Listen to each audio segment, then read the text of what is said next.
மீண்டுமாக ஆண்டவராகிய இயேசு கிறிஸ்துவின் நாமத்திலே உங்களை வாழ்த்துகிறேன். கடந்த 2 நாட்களாக நான் சொல்லிக் கொடுத்த சிறிய காரியங்கள், சின்ன காரியங்கள் அநேகருக்குள்ளே ஒரு தாகத்தை மாத்திரமல்ல ஒரு தாக்கத்தை உண்டாக்கி இருக்கிறதை பார்த்து நான் ஆண்டவருக்குள் மகிழ்ச்சி அடைகிறேன்.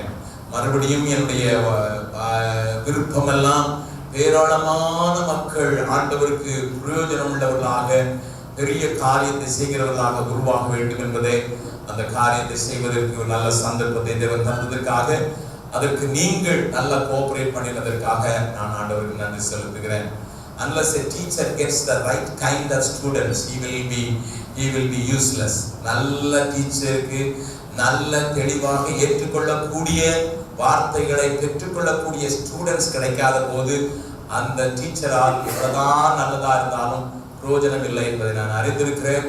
நல்ல கோஆபரேட்டிவாக நீங்கள் நேற்றும் முந்தின நாளும் நீங்கள் கற்றுக்கொண்ட எல்லா காரியங்களுக்காக நான் ஆண்டவருக்கு நன்றி செலுத்துகிறேன்.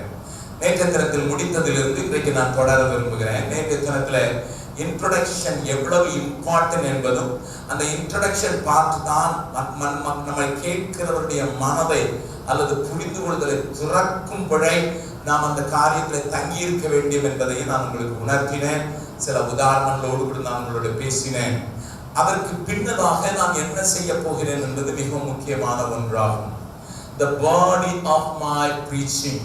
நான் சொல்லுகிற காரியத்தை 3ஆகத்தான் பிரித்திருக்கிறேன். பல பகுதிகளாக பிரிக்கவில்லை, 3ஆகத்தான் பிரித்திருக்கிறேன். ஒரு இன்ட்ரோடக்ஷன் என்று சொன்னேன், இன்ட்ரோ ஒன்று. இதிலே சில நேரங்களில் 5 நிமிடத்தில் நீங்கள் எல்லாவற்றையும் சாதித்து விட முடியும். 5 நிமிடத்தில் சாதித்து விட முடியும், அல்லது சில நேரங்களில் 20 நிமிடங்கள் எடுக்கலாம். நன்றாய் கவனியுங்கள். நான் முதல் நாளிலே சொன்னது போல நேரத்தையும் கையாள தெரிந்திருக்க வேண்டும் என்பதை நான் உங்களுக்கு மறுபடியும் ஞாபகப்படுத்த விரும்புகிறேன்.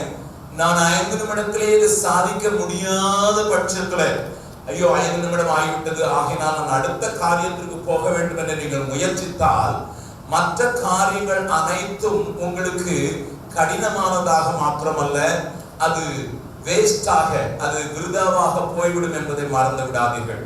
ஆகையினால் தான் இந்த காரியத்தை குறித்து நேற்றைய தினத்தில் கொஞ்சம் விளக்கமாக நான் உங்களோடு கூட பேசினேன். It may take 5 minutes or it may take 20 minutes. But 20 minutes நடந்த பின்னர் நீங்க காரியங்களை செய்வது எளிதாக மாறிவிடும், அல்லது 5 நிமிடத்திலேயே உங்களுக்கு எளிதான காரியம் மாறிவிடும் என்பதை நீங்கள் புரிந்து கொள்ள வேண்டும். இரண்டாவதாக நான் சொன்னது the body of your message.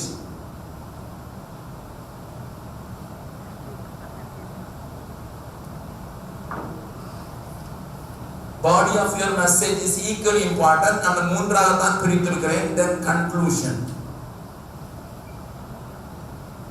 முடிக்கும் காரியம். இவைகளை குறித்து கொஞ்சம் விவரமாக நான் உங்களோடு கூட பேச விரும்புகிறேன். உங்களுடைய ப்ரிப்பரேஷன் டைமிலே முதலாவது நீங்கள் உங்களை ஆயத்தப்படுத்தி அநேக காரியங்களை சேகரித்த பின்பு ஒரு உருவம் கொடுப்பதற்கு இந்த 3 காரியங்களின் மேலே கொஞ்சம் கவனமாக தெளிவாக நீங்கள் செயல்படுவது நல்லது. நீங்கள் பிரசங்கத்திற்கு முன்னதாக பல பேப்பர்ஸை வேஸ்ட் பண்ணுவது தவறு அல்ல. Make use of the papers, write it down. இங்கே இருந்து அங்கே, அங்கே இருந்து இங்கே எல்லாம் கோடு போட்டு கிறுக்கல் மாதிரி இருக்கும், உங்களுக்கே விளங்காதது மாதிரி இருக்கும். அது செய்வது தவறில்ல, அது நல்லது. உங்களை தெளிவாக அதை பிரசன்ட் பண்ணுவதற்கு அதை கொண்டு வரும். நான் அதை குறித்து பின்னதாக டெலிவரியை குறித்து பேசும்போது நான் அதை கொஞ்சம் பேசுவதற்கு நான் வாஞ்சிக்கிறேன். இந்த காரியத்தில் நீங்கள் அறிய வேண்டிய ஒரு பெரிய காரியம், இன்ட்ரோடக்ஷனை சொல்லி எல்லாரும் ஆயத்தமாகிவிட்டார்கள். நீங்கள் என்ன சொல்ல போகிறீர்கள் என்பதை கேட்பதற்கு வாஞ்சையா இருக்கிறார்கள். இந்த நேரத்திலே இந்த பாடி ஆஃப் தி மெசேஜ் என்று சொல்கிறதை நான் இன்னமும் கொஞ்சம் 3 பிரிவாக பிரிக்க விரும்புகிறேன். the body of the messageல 3 காரியங்கள் உள்ளடக்கப்பட வேண்டும் என்பதை நீங்கள் ஒரு காலம் மறந்து விடக்கூடாது. At any cost, you should not forget this thing in your preaching. உங்களுடைய பிரசங்கத்திலே இவைகளை நீங்கள் மறந்து விடாதபடிக்கு தேவன் உங்களை காத்துக்கொள்ள வேண்டும் என்று நான் விரும்புகிறேன். குறைந்தபட்சம் அநேக காரியங்களை போதிப்பதற்கு உங்களுக்கு நேரமும் உங்களுக்கு வாய்ப்பும் ஜனங்களுடைய மனநிலை இருந்தால் நல்லது. ஆனால் சுருக்கமாக உங்களுக்கு நேரம் கிடைத்து குறிப்பிட்ட அளவில் நீங்கள் பிரசங்கம் பண்ணும்போதற்கு உங்களுக்கு ஒரு வாய்ப்பு கிடைத்தாலும் இந்த 3 காரியங்களையாயும் உள்ளடக்கி விட வேண்டும் என்பதில் நீங்கள் கவனமாக இருக்க வேண்டும். ஒன்றாவது, நான் என்னுடைய வார்த்தைகளிலே ஜனங்கள் ஆண்டவரை இன்னும் அறிய வேண்டும். Knowing God. என்னுடைய வசனத்தின் மூலமாக ஜனங்களுக்கு தேவனை குறித்த அறிவு அதிகமாக்கப்பட வேண்டும். அதை நான் முதலாவது சொல்லிவிட்டு அதற்கு பிறகு நான் நோயிங் காட், அது என்னுடைய முதல் பகுதியாக அல்ல, 3 பகுதிகளில் ஒரு பகுதியாக நிச்சயம் இருக்க வேண்டும். என்னை கேட்கிற ஜனங்கள், என்னுடைய பிரசங்கத்தை கேட்கிற ஜனங்கள் ஆயத்தமாக எதிர்பார்ப்போடு கூட மாற்றப்பட்ட பின்பு அவருக்குள்ளே தேவனை அறிகிற அறிவுக்கு நேராக என்னுடைய வார்த்தைகள், என்னுடைய பிரசங்கங்கள் வழிநடத்துவதற்கு என்னுடைய கண்டென்ட் சரியாக இருக்கிறதா என்பதை நீங்கள் பார்க்க வேண்டும். 3 சொல்லிவிட்டு கொஞ்சம் விளக்க விரும்புகிறேன். இரண்டாவது, நீங்கள் சொல்லிக் கொடுக்க வேண்டிய காலம் the mind of God. தேவனுடைய சிந்தையை அவர்களுக்கு வெளிப்படுத்துகிற காரியத்துல ஏதாயிலும் ஒரு காரியம் உங்கள் பிரசங்கத்துக்குள்ளே இருக்க வேண்டும். மூன்றாவது, the way of God.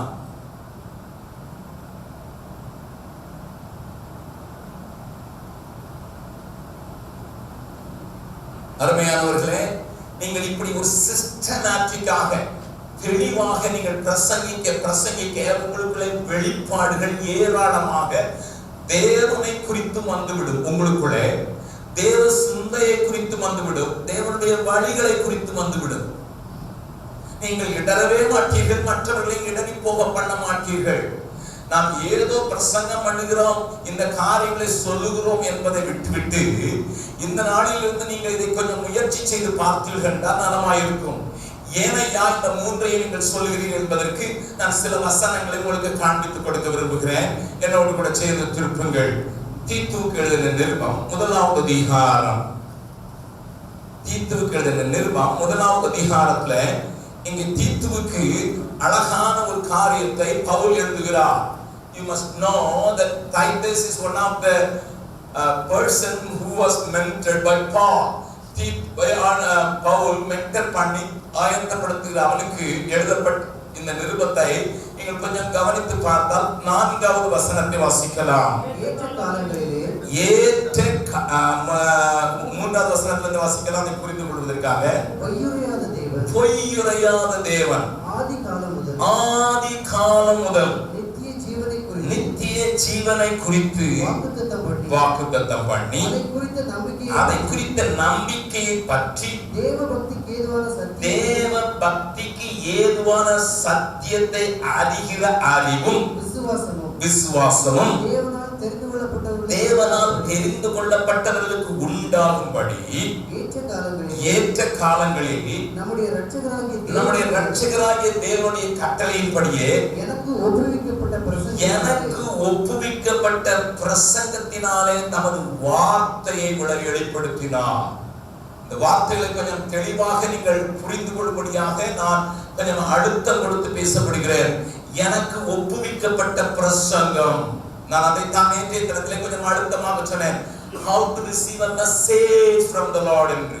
அது எனக்கு ஒப்புவிக்கப்பட்ட பிரசங்கத்தினாலே ஆண்டவர் வெளிப்படுத்த விரும்புகிற ஒரு காரியம், தம்முடைய வார்த்தையை வெளிப்படுத்தினார் என்று இங்கே பவுல் தெளிவாக சொல்கிறார்.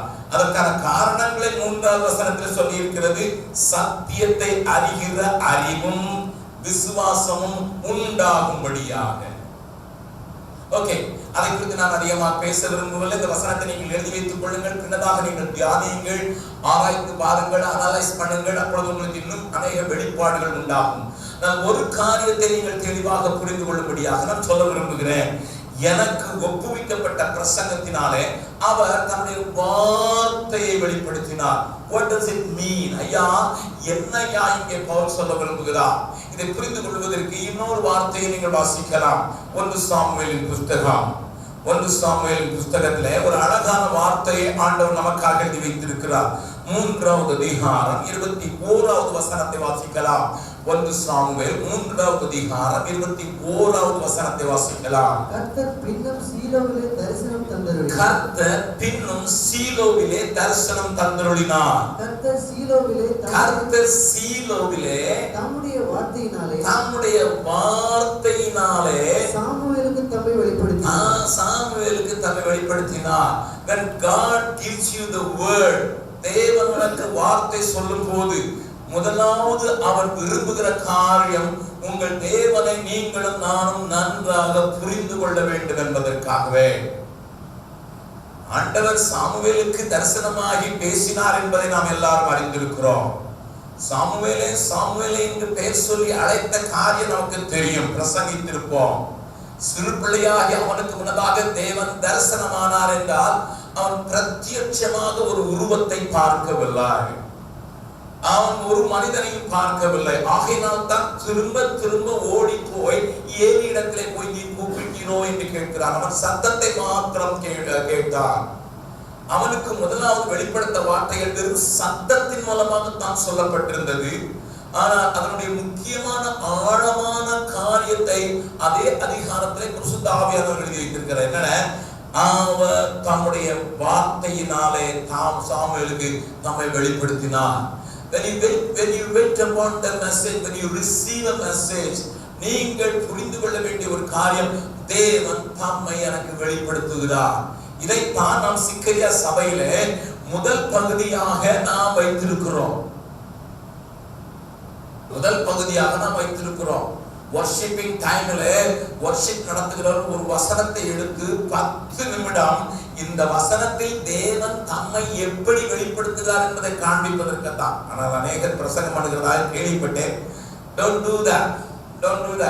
It is just an inspiration. அது ஒரு பெரிய ஜனங்களை தட்டி விடுத்து தேவனை அறிகிற அறிவுக்கு நேராக அவர்களை வழி நடத்துவது மாத்திரமே அந்த வர்ஷிப்பிங் பார்ட்ல நாம் வைத்திருக்கிறோம். ஏன் அதை இரண்டாக பிரித்து வைத்திருக்கிறோம் என்பதை நீங்கள் புரிந்து கொள்வதற்காக. எல்லாருக்கும் தேவனை குறித்த சரியான அறிவு இல்லாததுனால, தேவனை குறித்த சரியான அறிவு இல்லாமல் இந்த ரெண்டு காரியங்களையும் நீங்களும் நானும் புரிந்து கொள்ள முடியாது, புரிய வைக்க முடியாது. The first important thing to know the mind of God and to know the ways of God is this, to knowing your God. இது இல்லாமல் ரெண்டையும் நீங்கள் சொன்னீங்களே என்றால் அவர்கள் வித்தியாசமான எண்ணங்களிலே கடந்து செல்ல வேண்டியிருக்கும். ஆகையினால் தான் சிக்கரியா சபையிலே நான் சபையை நடத்துகிறவர்களுக்கு மற்றவர்களுக்கு போதிக்கும் போது நான் இதை கொஞ்சம் அழுத்தமாக சொல்வது வழக்கம். தேவனை அறிந்து கொள்வதற்கான காரியத்தை நம்முடைய ஆராதனையில வெளிப்படுத்த வேண்டிய அவசியம் உண்டு. தமிழ்நாட்டு சபைகளில் நடக்கிற காரியம் என்ன? மியூசிக் தந்தால் போல அவர்களுக்கு லேட்டஸ்ட் சாங் 2 போட்டு அதை கோர்வையாக கோர்த்து பாடி விடுவார்கள். பயங்கரமா இருந்தது பிரதர், பரவசமா இருந்தது பிரதர், சோ எக்ஸைட்டட் என்று சொல்லி விடுவார்கள். இதை நான் ஆராதனை என்று நானே ஒத்துக்கொள்ளாத போது பரலோகம் எப்படி ஒத்துக்கொள்ளும்? It's not just singing few songs in connection with the music. D நோட்ல ஆரம்பிச்சு ஜிக்கு போய் படிக்கு வந்து எப்படி வந்தாதான் நல்லா இருக்கும் பிரதர் அப்படின்னு சொல்ற காரியத்திற்காக நான் பாடவில்லை. அல்லது நீங்க நன்றாய் கவனித்து பாருங்கள், நான் நடத்துகிற ஆராதனைகளை நீங்கள் கொஞ்சம் கவனித்து பாருங்கள். There is a link slowly taking them to a place where they can understand God better. தேவனை புரிந்து கொள்ள அந்த knowing God என்கிற காரியத்திலேயே அவர்களுக்குள்ள இருக்கிற காயங்கள் ஆறப்பட்டுவிடும். அவருடைய பிரச்சனைகளுக்கு அங்க ஒரு தீர்வு வந்துவிடும். அதுலயே ஒரு ப்ராஃபட்டிக்கல் அட்டரன்ஸ் வந்துவிடும். பெரிய பிரச்சனையோடு பாரத்தோடு வந்திருப்பார்கள். அந்த ஃபர்ஸ்ட் பார்ட்லயே அப்பா எதற்கு செய்கிறோம்? ஆண்டவரை அறிந்து கொண்டு இவர் நம் பக்கத்தில் நிற்கிறார் என்று அறிந்து கொண்டால் மற்ற காரியங்களை அறிவதில் எளிதாக விடும். அதுக்காகத்தான் சிக்கரியாவில் ஒரு ப்ராசஸாக வைத்திருக்கிறோம். ஆகையினால உங்களுக்கு ஒருவேளை வர்ஷிப் நடத்துவதற்கு உங்களுக்கு ஒரு சந்தர்ப்பம் கிடைத்திருந்தால் இதை நீங்கள் மனதிலே வைத்துக் கொள்ள வேண்டும். ஏனென்றால் இயேசு சொன்ன ஒரு வார்த்தையை நான் வாசித்து காண்பிக்க விரும்புகிறேன். யோவான் எழுதின சுவிசேஷம், அது நமக்கு தெரிந்த வார்த்தை, அதை நாமும் வாசிக்கலாம். யோவான் எழுதின சுவிசேஷம் 5வது அதிகாரம் 39வது வசனம். வேத வாக்கியங்களை ஆராய்ந்து பாருங்கள். வேத வாக்கியங்களை ஆராய்ந்து பாருங்கள். அவைகளால் உங்களுக்கு நித்திய ஜீவன் உண்டென்று எண்ணுகிறீர்களே. என்னை குறித்து சாட்சி கொடுக்கிறவரும் அவைகளே. God wants to reveal himself. நம்முடைய ஆண்டவர் தன்னை மறைத்து வைக்க விரும்பாதவர். மறைத்து வைக்க விரும்பினார். ஆதி காலத்திலே காரிருளில் வாசம் பண்ணுகிறவர் என்றுதான் சாலமோன் சொல்ல முடிந்தது. ஆனால் நாம் இன்றைக்கு அப்படி இல்லை. குமாரன் மூலமாக அவரை வெளிப்படுத்தி இருக்கிறார். பரிசுத்த ஸ்தலத்துக்கும் மகா பரிசுத்த ஸ்தலத்துக்கும் இடையில் இருக்கிற திரையை கிழித்து தேவனை ஜனங்கள் நன்றாக அனுபவிக்க வேண்டும் என்று விரும்புகிறார். Our God wants to reveal himself. சாத்தான் பிடிச்சவங்கிட்ட அல்லது சாசு பிடிச்சவங்கிட்ட கேட்டீங்கன்னா இல்ல அப்படின்னு தான் சொல்லுவோம். ஆண்டவர் இருக்கு, I am என்று சொல்லுகிறவர். ஆனா சாத்தான் இல்ல இல்ல இல்ல நான் இல்ல போயிட்டே அப்படின்லாம் போய் சொல்லுவான். அதனால ஆண்டவர் தன்னை எப்படி வெளிப்படுத்த விரும்புகிறார்? எப்படி வெளிப்படுத்த விரும்புகிறார்? தன்னுடைய வார்த்தையினாலே அன்றைக்கு சாமுவேலுக்கு வெளிப்படுத்தினார். அந்த வார்த்தையினாலே பவுலுக்கு வெளிப்படுத்தினார் என்று பவுலே அங்கீகரிக்கிறார். அந்த ஆண்டவரை வெளிப்படுத்துகிற ஒரு காரியத்தை உங்கள் பிரசங்கத்திலே ஒரு அங்கமாக கொண்டிருக்க வேண்டும். நான் சொன்னேன் அல்லவா, ஒரு ஜீவன் கொடுக்கிற ஒரு வித்துதான் ஒரு கர்ப்பப்பைக்கு வருகிறது. அதற்கு பின்னதாக அதுல உறுப்புகள் உருவாகும் போது நிச்சயமாக ஸ்கேன் எடுக்கிற டாக்டர் போய் கேட்டு பாருங்கள், அந்த பிள்ளைக்கு கை சரியா இருக்கிறதா, உள்ளே உள்ள பாகங்கள் சரியா இருக்கிறது முன்னதாக வெளியே கை சரியா இருக்கிறதா, கால் சரியா இருக்கிறதா, தலை சரியாக இருக்கிறதா என்றெல்லாம் முதலாவது டாக்டர்கள் பார்த்துக்கிட்டு தான் அதற்கு பிறகு ஹார்ட் சரியா இருக்கிறதா, ஹார்ட் பீட் சரியா இருக்கிறதா, அல்லது மூளை சரியா ஒர்க் பண்ணுகிறதா என்றெல்லாம் பார்க்க ஆரம்பிப்பார்கள். இந்த சேம் வே உங்களுடைய செர்மனை நீங்கள் எவ்வளவுதான் தேவனிடத்திலிருந்து தீர்க்க தரிசனமாக பெற்றிருந்தாலும் அதற்குள்ளே இந்த காம்பனன்ட், இந்த காரியம் நிச்சயமாக இருக்க வேண்டும். ஒருவேளை ஆராதனையிலே சொல்லி இருந்தாலும் நீங்கள் பேசும்போது நம்முடைய சபைகளில நடக்கிறது, மற்ற சபைகளில் நடக்கிறதில்லை. அதனால வெளியிடங்களில் நீங்கள் பிரசங்கத்துக்கு போகும்போது உங்களுடைய வார்த்தைக்குள்ளே தேவனை எங்கேயாயிலும் எப்படியாயிலும் இன்னொரு கோணத்திலே வெளிப்படுத்தி இருக்கிறேனா என்கிற ஒரு காரியத்தை நீங்கள் தெளிவாக மனதிலே கொண்டு நீங்கள் பிரசங்கம் பண்ணினால் உங்களை கேட்ட ஜனங்கள் தேவனை சந்தித்தேன் என்று சொல்லுவார். We met God. Why you are preaching, sir? எதற்கையா பிரசங்கம் பண்ணுகிறீர்கள்? தேவனை சந்தித்தோம். ஒரு பெரிய தேவ மனிதனை சந்தித்தோம் என்பதை காட்டிலும் தேவனை நான் சந்தித்தேன், தேவனை அறிந்து கொண்டேன். ஆகினால் தான் பின்னதாக ஆண்டவர் சொல்லும் போது திரும்பி வருகிற இஸ்ரவேலுக்கு தேவனை அறிந்து கொள் என்று ஒருவன் சொல்ல வேண்டியது இல்லை என்கிற ஒரு காரியத்திற்கு நடத்தப்பட முடியும் என்று ஆண்டவர் தீர்க்க தரிசனமாக சொல்கிறதை நீங்கள் கேட்கலாம். My dear co-workers, my dear children, my dear brothers and sisters, நான் இந்த காரியத்துல கொஞ்சம் அழுத்தமாகவே பேச விரும்புவேன். இன்றைக்கு கிறிஸ்தவத்தில் நடக்கிற அநேக தாறுமாறுகளுக்கு காரணம் நம்முடைய தேவனை அறிய வேண்டிய விதமாய் அறியவில்லை. என்னுடைய ஜனங்கள் அறிவில்லாமல் சங்காரமாகிறார்கள். என்னை குறித்து அறிய வேண்டிய விதமாய் அறியாமல் இந்து பேக்ரவுண்டிலே வந்ததினால, இந்து பேக்ரவுண்டில் உள்ள மக்களோடு கூட வாழ்கிறதுனால அநேக காரியங்கள் அவர்களுக்குள்ள இருக்கிற சிந்தையில மாற்றி வைத்திருக்கிறோம். அப்படித்தான் ஆகிவிட்டது. அப்படி அல்ல. This written word, இந்த எழுதப்பட்ட வார்த்தை தேவனை வெளிக்காட்டுவதற்கு எனக்கு போதுமான வல்லமையுடையதா இருக்கிறது. ஆகையினால உங்கள் பிரசங்கங்களை ஆயத்தப்படுத்தி நீங்கள் அதை ஒரு ரிவ்யூ பண்ணும் போது how much I brought the people to the knowledge of God, எவ்வளவு தூரம் ஜனங்களை தேவனை குறித்த அறிவுக்கு நேராக என்னுடைய பிரசங்கம் வழி நடத்துகின்றது. எங்கேயாயிலும் நான் தொட்டிருக்கிறேனா, தொடாவிட்டால் அதை உள்ளே கொண்டு வருவதற்கான முயற்சியில் நீங்கள் ஈடுபட்டு தான் ஆக வேண்டும். கர்த்தர் உங்களோடு கூட இடைபடுவாராக நீங்கள் ஆயத்தப்படும் போது. ஏனென்றால் தேவனை குறித்த வெளிப்பாடு இல்லாமல் தேவனுக்கு உரியவனை குறித்த வெளிப்பாடு பெற முடியாது. If you don't understand God, you will never understand His mind. இரண்டாவது நீங்கள் அறிய வேண்டிய ஒரு காரியத்தை நான் சொல்லிவிடுகிறேன், the mind of God. ஏனென்றால் வேதம் சொல்கிற ஒரு பெரிய ரகசியத்தை பாருங்கள், வாசிக்கலாம். 1 கொரிந்தியர் எழுதின நிருபம் 2வது அதிகாரம்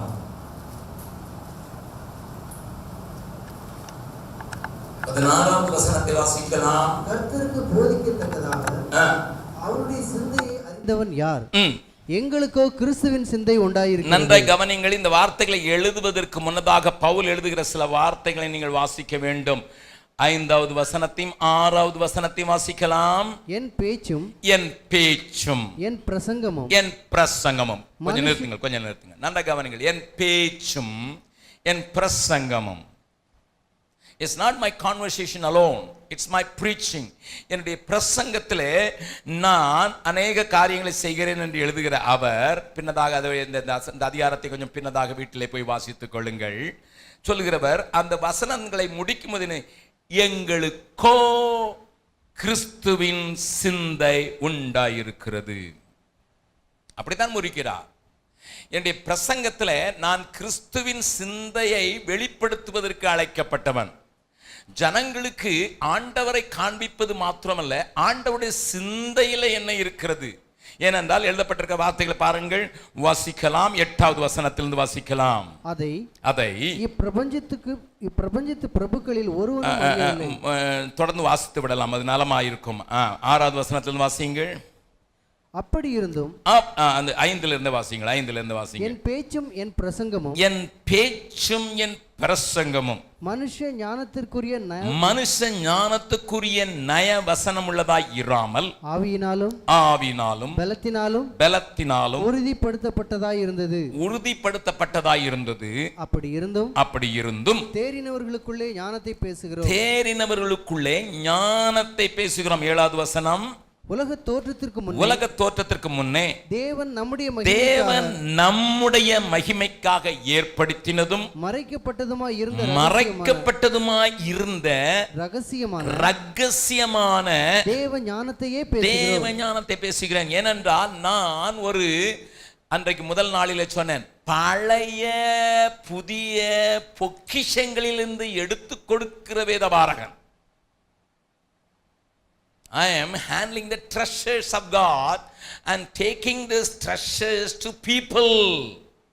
அப்படி கொடுக்கிற நான் எப்படிப்பட்டவன் என்பதை சொல்லப்பட்டிருக்கிறது. அங்கே 4வது அதிகாரத்தின் 1-2 வசனத்தை வாசித்து விடுங்கள், அதுக்கு பிறகு இங்கே வரலாம்.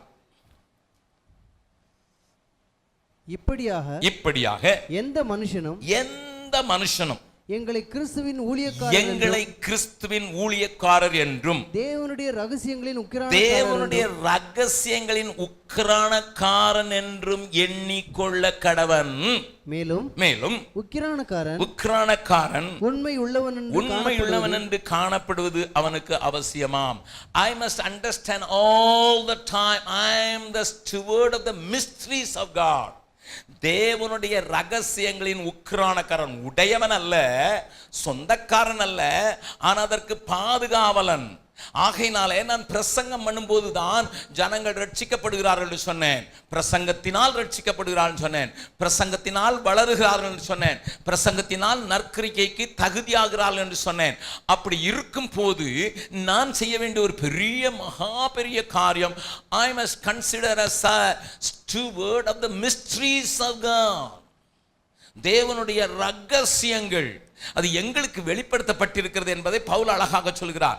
பிரசங்கம் பண்ணுகிற நீங்கள் ஒவ்வொருவரும் பிரசங்கம் பண்ணுவதற்கு வாய்ப்பு கிடைக்கும் போது நீங்கள் ஆண்டவரை குறித்த அறிவை கொடுக்கிறவர்களாக மாத்திரமல்லாமல் இன்னொரு காரியத்திற்கு கடந்து செல்கிறீர்கள். என்ன செல்கிறீர்கள்?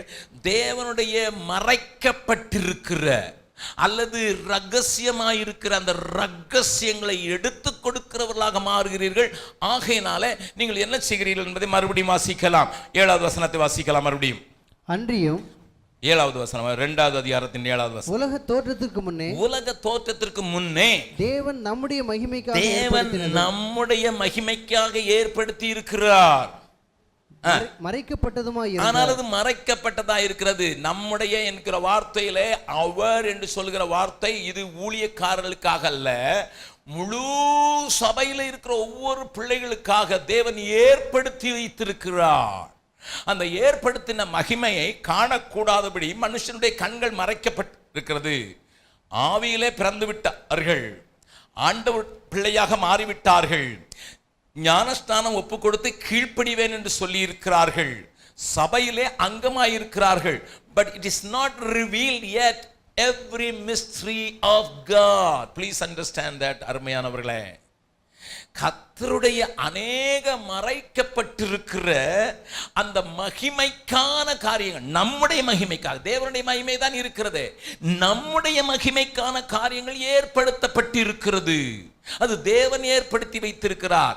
அதை காணக்கூடாதபடி அது மறைக்கப்பட்ட ஒரு ரகசியமாக இருக்கிறது. சோ உக்ரான பொறுப்பை உடையவனாகிய நீங்களும் நானும் என்னுடைய பொக்கிஷத்திலிருந்து இவைகளை கொடுப்பதற்குத்தான் எனக்கு பிரசங்க பீடம் அளிக்கப்பட்டிருக்கிறது. ஆகையினாலே வாசிக்கலாம் 7. மறைக்கப்பட்டதுமாய் இருந்த ரகசியமான தேவ ஞானத்தை பேசுகிறோம். அதை இப்பிரபஞ்சத்து பிரபுக்களில் ஒருவனும் அறியவில்லை. 9வது வசனத்தை வாசிக்கலாம். எழுதியிருக்கிறபடி தேவன் தம்மில் அன்பு கூறுகிறவர்களுக்கு. இந்த வசனத்தை நாம் அடிக்கடி ஜெபங்களிலே உபயோகப்படுத்துவது வழக்கமானாலும் கொஞ்சம் கவனமாய் பார்க்கலாம். தேவன் தம்மில் அன்பு கூறுகிறவர்களுக்கு ஆயத்தம் பண்ணினவைகளை கண் காணவும் இல்லை, காது கேட்கவும் இல்லை, அவைகள் மனுஷனுடைய இதயத்தில் தோன்றவும் இல்லை என்று சொல்லி நிறுத்தி விடாதபடிக்கு நமக்கோ தேவன் அவைகளை தமது ஆவியினாலே வெளிப்படுத்தினார். நன்றாய் கவனியுங்கள் அருமையானவர்களே. ஆகையினாலே God wants to reveal his wisdom. God wants to reveal his mind. தன்னுடைய எண்ணங்களை, தன்னுடைய நோக்கங்களை, எண்ணம் என்று சொல்லும்போது அதில் நோக்கமும் அழிந்து கொள்ளப்படும். The purpose என்றும் சொல்லலாம். Mind of God என்று சொல்லும்போது the purpose of God in everybody's life. ஒவ்வொருடைய வாழ்க்கையிலே தேவன் வைத்திருக்கிற நோக்கமும் மறைக்கப்பட்டிருக்கிறது. தேவ ஞானம் என்கிற அந்த காரியம் மறைக்கப்பட்டிருக்கு. It is hidden. It is a mystery. ஆனால் ஆண்டவர் நம்மிடத்தில் அன்பு கூறுவர்களுக்கு உண்டாக்கி வைத்திருக்கிறார். அது நமக்கு வெளிப்படுத்தப்பட்டிருக்கிறது. ஆகையினாலே அவர் என்ன சொல்கிறார் பாருங்கள். 13வது வசனத்தை வாசிக்கலாம். எவைகளை ஆண்டவருடைய மனதிலே மனிதர்களை குறித்தும், ஒவ்வொரு மனிதனை குறித்தும், ஒவ்வொரு குழுவை குறித்தும், ஒவ்வொரு சபையை குறித்தும் வைத்திருக்கிறாரே, ரகசியமாக வைத்திருக்கிறாரே, அவருடைய மகிமையின் வாழ்க்கைக்காக வைத்திருக்கிறாரே, அவைகளை ஆயத்தப்படுத்தி இருக்கிறாரே, அவைகளை அவர் கண் காணாதபடி வைத்திருக்கிறாரே, அவைகளை நாங்கள் மனுஷ ஞானம் போதிக்கிற வார்த்தைகள். You are revealing the mind of God. You are revealing the purpose of God in somebody's life. ஏதோ போனேன், பிரசங்கம் பண்ணேன், 2 கதையை சொன்னேன் என்று சொல்லுகிற பிரசங்கிகளை பார்க்கும்போது எனக்கு பயங்கர கோபம் வருகிறது உண்டு. I'm really mad sometimes the preachers. சில கல்யாண வீடுகளில் போய் உட்காரும்படியாக சூழ்நிலை ஏற்படும் போது அந்த கல்யாணத்தை நடத்துகிற பாஸ்டர் சும்மா வா கைப்பிடி சொல்லு போ மாதிரி எனக்கு போய் எட்டிட்டு அடிக்கலாம் போல இருக்கும். இது என்னப்பா, நீ பெந்தேகோஸ்தே கல்யாணத்தில் கூட அப்படி நடக்கிறத பார்த்துருக்கிறேன். ஐ ஹேட் சச் திங்ஸ். இது எதற்கு காரணம்? வெறுப்பென்றால், ஐயா என்ன முக்கியமான இடத்திற்கு வந்திருக்கிறான், வாழ்க்கையின் சரியான இடத்திற்கு காடியடி வைத்திருக்கிறான். இந்த நேரத்தில் அவனை குறித்தும் அவனுடைய வாழ்க்கையை குறித்தும் தேவ சித்தத்தை வெளிப்படுத்துவதற்கு உனக்கு வாய்ப்பு கிடைத்ததை தவற விட்டு விட்டீர்களே. அதே மாதிரி பிரசங்க பீடத்தில் பயங்கரமான பிரசங்கம் என்று சொல்லி எனக்காவது கதை அடிக்கிறவர், நான் அங்கே போனேன், இங்கே விழுந்தேன், அப்படி வந்துச்சு இப்படின்னு சொன்னாலும் அது I find it very difficult. Because it is not the preaching pulpit's purpose. ஆண்டவர் பிரசங்கம் பண்ணுவதற்கு கொடுக்கிற கிருபை உங்கள் மேல கிருபையின் வரமாக கொடுக்கப்பட்டிருக்கிறது. நேற்று தினத்தில் சொன்னேன், it is a grace gift. That is why you are called as a preacher. பிரசங்கம் பண்ணுகிற தீர்க்க தரிசன வரம் என்று சொல்லப்படுகிற அந்த கிருபையின் வரத்தை நீங்கள் ஹேண்டில் பண்ணும்போது நீங்கள் இந்த காரியத்தை மறந்து போகக்கூடாது. I am here to reveal the purpose of God in the life of people, those who are listening to me. என்னுடைய வாழ்க்கையிலே, என்னுடைய வாயிலே நாங்கள் மனுஷ ஞானம் போதிக்கிற வார்த்தைகளால் பேசாமல் 13வது வசனம் வாசிங்க. பரிசுத்த ஆவி போதிக்கிற வார்த்தைகளாலே பேசுகிறோம். ஏனென்றால் 16வது வசனத்தின் கடைசி பகுதி, எங்களுக்கோ கிறிஸ்துவின் சிந்தை உண்டாயிருக்கு. We have the mind of God and we pass on the mind of God to the people, to my listeners, to my audience.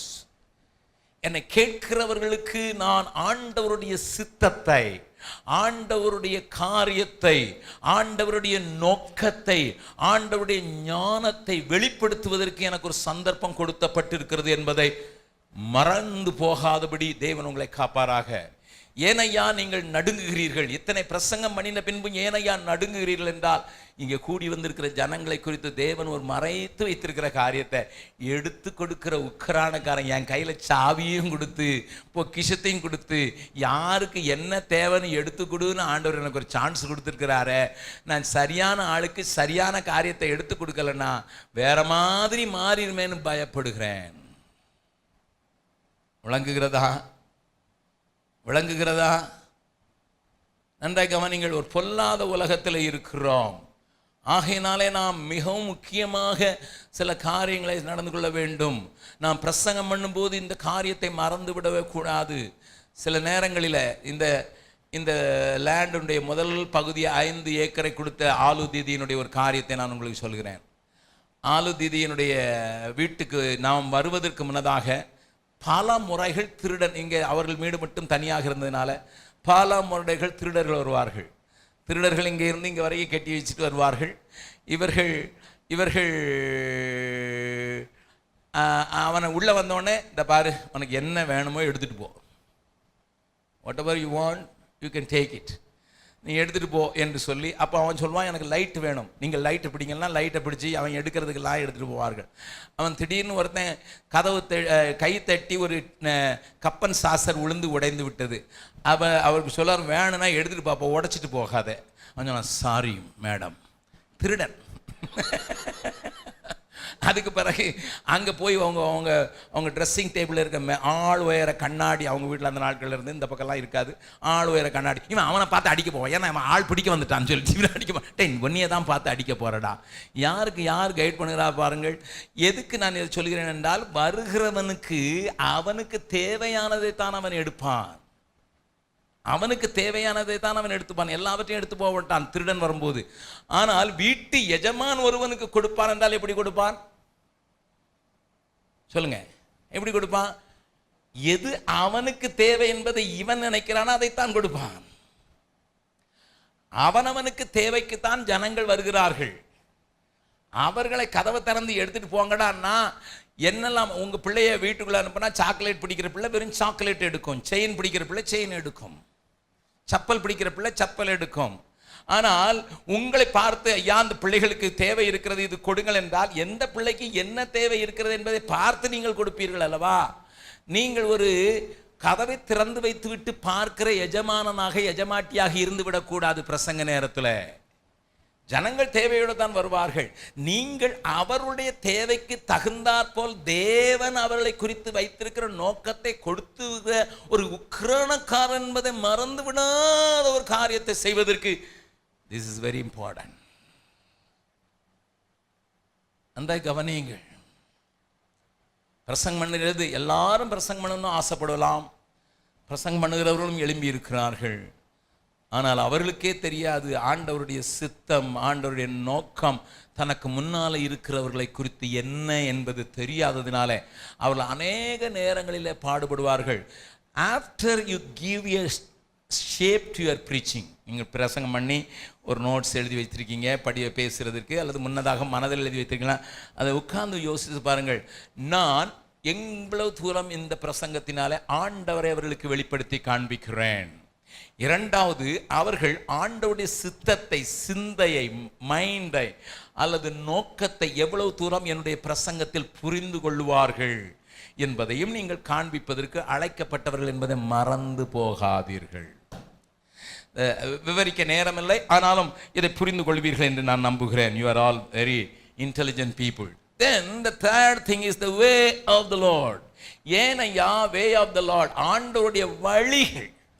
ஆண்டவருடைய சித்தத்தை தெரிந்தாலும் ஆண்டவருடைய வழிகள் அநேகருக்கு மறைக்கப்பட்டு தான் இருக்கும். ஆண்டவர் அதை குறித்து என்ன சொல்கிறார்? ஒரே ஒரு வசனத்தை மாத்திரம் காண்பித்துக் கொடுக்க விரும்புகிறேன். சங்கீதம் 103, நமக்கு தெரிந்த வார்த்தை, ஆனாலும் கவனிக்காமல் விட்டிருக்கலாம், அதை காண்பித்துக் கொடுக்க விரும்புகிறேன். சங்கீதம் 103 ஆண்டவர் ஒரு காரியத்தை இங்கே நமக்காக ஆவியானுடைய துணையினாலே எழுதி வைத்திருக்கிறார். 7வது வசனத்தை வாசிக்கலாம். அவர் தமது வழிகளை மோசேக்கும் தமது கிரியைகளை இஸ்ரவேல் புத்திரருக்கும் தெரிய பண்ணினார். இது சாதாரணமாக நான் வாசித்து விட்டு போகிற வசனம் அல்ல. இதுல ஒரு பெரிய ரகசியத்தை சங்கீதக்காரனாகிய தாவீது அடக்கி வைத்திருக்கிறதை பார்க்கலாம். வழிகளை மோசேக்கு சொல்லிக் கொடுப்பார், கிரியைகளை ஜனங்களுக்கு சொல்லிக் கொடுப்பார். அதாவது மோசே தான் இப்பொழுது ஆண்டவருடைய ஸ்போக்ஸ்மேன், ஆண்டவருடைய வாயாக செயல்படுகிறான் மோசே. ஜனங்களை தெளிவாக நடத்துவதற்கு அவனுக்கு ஆண்டவர் வழிகளை சொல்லிக் கொடுக்கிறார். அருமையானவர்களே, இதுவும் ஒரு முக்கியமான காரியம். இந்த வேஸ்க்குள்ளே ஒர்க் ஆஃப் த லார்டும் வந்துவிடும். இந்த ஆண்டவருடைய வழிகள் என்று சொல்லும்போது நீங்கள் அதற்குள்ளேயே ஆண்டவருடைய கிரியையையும் நீங்கள் காட்டி கொடுத்து விட முடியும். அதை குறித்து நான் அதிகம் பேச விரும்பவில்லை. But this is very key. These are the 3 key component in the body of your preaching. ஆண்டவர் ஒரு நோக்கத்தை யோசேப்புக்கு வெளிப்படுத்தினார். 17வது வயதில் என்ன சொன்னார்? நீ இப்படி உயர்த்தப்படுவாய், இவனுடைய சகோதரர்களும் தாய் தகப்பனும் எல்லாரும் வணங்குவார்கள் என்று சொன்னார். அது ஒரு வெளிப்பாடு. Mind of God is revealed through not through a preaching but through a dream. அந்த நாட்களிலே பிரசங்கி இல்லை, ஆகையினால ஒரு ட்ரீம் மூலமாக யோசேப்பு வெளிமினார். ஆனால் ஆண்டவர் அவனுக்கு வழிகளை சொல்லவில்லை. அவனுக்கு வழி தெரியாது. மைண்ட் ஆஃப் காட் மட்டும் வழிகள் சொல்லப்படவில்லை. ஆனால் நீங்கள் அவனுடைய வழிகளை கொஞ்சம் பாருங்கள். அந்த வழிகள் வெளிப்படுத்தப்பட்டிருந்தால் அவனுடைய நிலைமை எப்படி இருந்திருக்கும் என்றெல்லாம் யோசித்து பாருங்கள். பட் ஆஸ் அ ப்ரீச்சர், கர்த்தருடைய சிந்தையை கொண்டிருக்கிற நீங்கள், கர்த்தருடைய வார்த்தையை கொடுக்கிறதற்கு அழைக்கப்பட்டிருக்க நீங்கள், கர்த்தருடைய விசுவாசத்தை காத்துக்கொள்வதற்கும் ஜனங்களை கட்டுவதற்கும் அழைக்கப்பட்டிருக்க நீங்கள், இந்த நேரத்தில் அந்த வழிகளை எப்படி என்று சொல்கிறேன். ஆர்கிடெக்ட் ஒரு பெரிய டிராயிங்கை உண்டாக்குகிறார். ஒரு கட்டடத்தை கட்டும்போது அதில் எவ்வளவு ராடு போட வேண்டும், எவ்வளவு சிமெண்ட் போட வேண்டும், எந்த ஆழம் தோள வேண்டும், எந்த மாதிரி ராடு கட்டப்பட வேண்டும், எந்த மாதிரி ஜன்னல் வைக்கப்பட வேண்டும், எந்த ரூபத்தில் இருக்க வேண்டும் என்றெல்லாம் ஒரு பெரிய டிராயிங் புக்கையே எழுதி கையில் கொடுத்து விடுகிறார். ஆனால் அதை எக்ஸிக்யூட் பண்ணுகிற மேஸ்திரியை கூப்பிட்டு நீங்கள் ஒவ்வொன்றாக சொல்லுவதற்கு முன்னதாக நீங்கள் ஒரு காரியம் செய்ய வேண்டியிருக்கும். நாம் முடிக்க போகிற கட்டடம் இப்படி வரப்போகிறது என்பதை நீங்கள் அவனுக்கு சொல்லும் போது you are revealing the mind. அவ்வளவுதான். வேலையை எளிதாக்குவதற்கு அதற்கு பிறகு ஒவ்வொரு ஸ்டெப்பாக அங்கே ஒரு சைட் இன்ஜினியர் இருக்கிறார். It is not the architect comes and explain. The site engineer இருக்கிறார். ஆர்கிடெக்ட் அவர், நான் ஒரு சைட் இன்ஜினியர் மாத்திரமே. வேலை செய்கிறதை வைக்கிற ஆட்கள் உங்களுக்கு முன்னதாக வைக்கப்பட்டிருக்கிற ஆட்கள். இப்பொழுது ஆர்கிடெக்ட் அரைந்து உங்களுக்கு கொடுத்து விட்டார். அதனுடைய ஃபைனல் பிக்சரை நீங்கள் அவர்களுக்கு காண்பிக்கும் போது ஆண்டவருடைய சிந்தையை, ஆண்டவர்களுக்கு வைத்திருக்க ஆயத்தம் பண்ணி வைத்திருக்க நீங்கள் காண்பித்து கொடுத்து விடுகிறீர்கள். ஆனால் அதனுடைய வழிகள் யாருக்கு தான் தெரியும்? உங்களுக்கு தான். as an engineer you study, you go through every page of the drawing, every bit of the drawing, then you try to connect. எதை முதல்ல செய்யணும், எதை பின்னால செய்யணுங்கிறத ஒரு இன்ஜினியர் கனெக்ட் பண்ணிவிட்டு ஆனால் மேஸ்திரிக்கு தெரிந்திருக்கும், என்ன தெரிந்திருக்கும்? the final picture என்ன என்று தெரிந்திருக்கும். ஆனால் இந்த வழிகள் தெரியப்படுத்துவதற்கு ஒவ்வொரு ஸ்டேஜாக கொடுக்கப்படுகிற கிருபை உங்களுக்கு சார்ந்தது தான். you are a site engineer sir. நம்முடைய பாலிடெக்னிக்கில் நடுவில் இருக்கிற பாகம் ஒரு சர்க்கிளானது நீங்கள் பார்த்திருப்பீர்கள். அந்த சர்க்கிள் அந்த படி ஏறிக்கொண்டே போகும். மேலே ஒரு பெரிய ஏர்போர்ட் மாதிரி நடுவில் வர்ற மாதிரி அதை டிசைன் பண்ணியிருக்கிறார் ஆர்கிடெக்ட். இந்த பக்கத்தில் இருக்கிறது ஒரு ஸ்கொயர், ஆனால் கொஞ்சம் பிரித்து இப்படி இருந்து திரும்பி இருக்கிறது, இப்படி திரும்பி இருக்கிறது நீங்கள் பார்த்திருக்கிறீர்கள். ஸ்டாலின் அந்த காரியத்தை அந்த டிராயிங்கில் இருக்கிற காரியத்தை அந்த தரையிலே போடும்போது நானும் கூட இருந்து 2 பேருமாக சேர்ந்து எங்கே இருந்து எங்கே போடலாம் என்றெல்லாம் சொல்லிவிட்டு வந்து விட்டேன். அது 2 பக்கமும் ஸ்கொயராக இருக்கிறதுனால மற்ற காரியங்களுக்கு நான் போக வேண்டிய அவசியமே இல்லாமல் இருந்தது. இப்போ நடுவில் உள்ள காரியத்தை அந்த டிராயிங்கில் இருக்கிறதை அதில் இறக்க வேண்டும். ஸ்டாலின் இல்லை, இன்ஜினியர் இல்லை, ஆனால் வேலை நின்று விடுகிறது. வைத்திருக்கிற மேஸ்திரிக்கு வேலை இல்லை என்கிற நிலைமை வந்தபோது என்னிடத்தில் வந்து ஆசிஸ் சொன்னாப்புல, அங்கிள் என்ன செய்வது? நான் சொன்னேன், நான் வருகிறேன் என்று சொல்லிவிட்டு நான் என்ன செய்தேன் என்று நீங்கள் அறியும்படியாக நான் சொல்கிறேன். நான் அந்த எல்லா மேஸ்திரி, மண்ணள்ளி போடுகிற ஆள், மண் வெட்டுற ஆள் எல்லாரையும் கூப்பிட்டேன். அந்த டிராயிங்கை வைத்து இதில் இப்படிப்பட்ட ஒரு காரியம் வருகிறது என்று மட்டும் காட்டி கொடுத்து விட்டு, அதற்கு பின்னர் அங்கே இருக்கிற மேசனை வைத்து நான் அரை மணி நேரத்தில் நடுவில் இருக்கிற அனைத்தையும் மார்க் பண்ணி கொடுத்து விட்டேன். ஆஷிஷுக்கு ஒரே ஆச்சரியம், அங்கிள் இவ்வளோ சுலபமாக போட்டீங்க. நம்ம இன்ஜினியர் சொல்லியிருந்தார், அவர் லீவுக்கு போயிருந்தார் அந்த நேரத்தில். நம்ம இன்ஜினியர் 3 நாள் ஆகும் மார்க்கிங்க்குன்னுட்டு, நீங்கள் 30 நிமிஷத்தில் போட்டுட்டீங்களே எப்படி அங்கிள் அப்படின்னு கேட்டேன். நம்ம இன்ஜினியர் என்ன சொல்லுவார், நான் போட்டதில் வெட்டுடா அப்படின்னு சொல்லுவார். அவர் ஒரு கோடு போட்டால் அதில் வெட்டுவான். அதுக்கு பிறகு அவர் போய் சொல்லுவார் தப்புடா அப்படின்னு. பிகாஸ் தட் மேன், அந்த அந்த அந்த மேஸ்திரிக்கு பின்னால் வரப்போகிற காரியத்தை குறித்த அறிவை இவர் கொடுக்க விரும்பவில்லை. Engineer, I will keep it with my self, என்கிட்டயே வச்சிருப்பேன், எல்லாம் தெரிஞ்சுட்டா நம்மளை விட பெரிய ஆள் ஆயிடுவான் அப்படின்னு நினைக்கிற இன்ஜினியர்கள் உண்டு. நல்லா கவனிங்க. வேலையாள், மண்ணு வெட்டுற வேலையாளுக்கும் இதுதான்ப்பா இங்கே வரப்போகுதுன்னு கொஞ்சம் அறிவு கொடுத்துட்டீங்கன்னா, நான் தப்பு பட்டாலும் சொல்லலாம், சார் நீங்கள் இப்படி சொன்னீங்க, இப்படிலாம் போட்டுக்கிட்டு இருக்கீங்கன்னு சொல்லிடுவான்.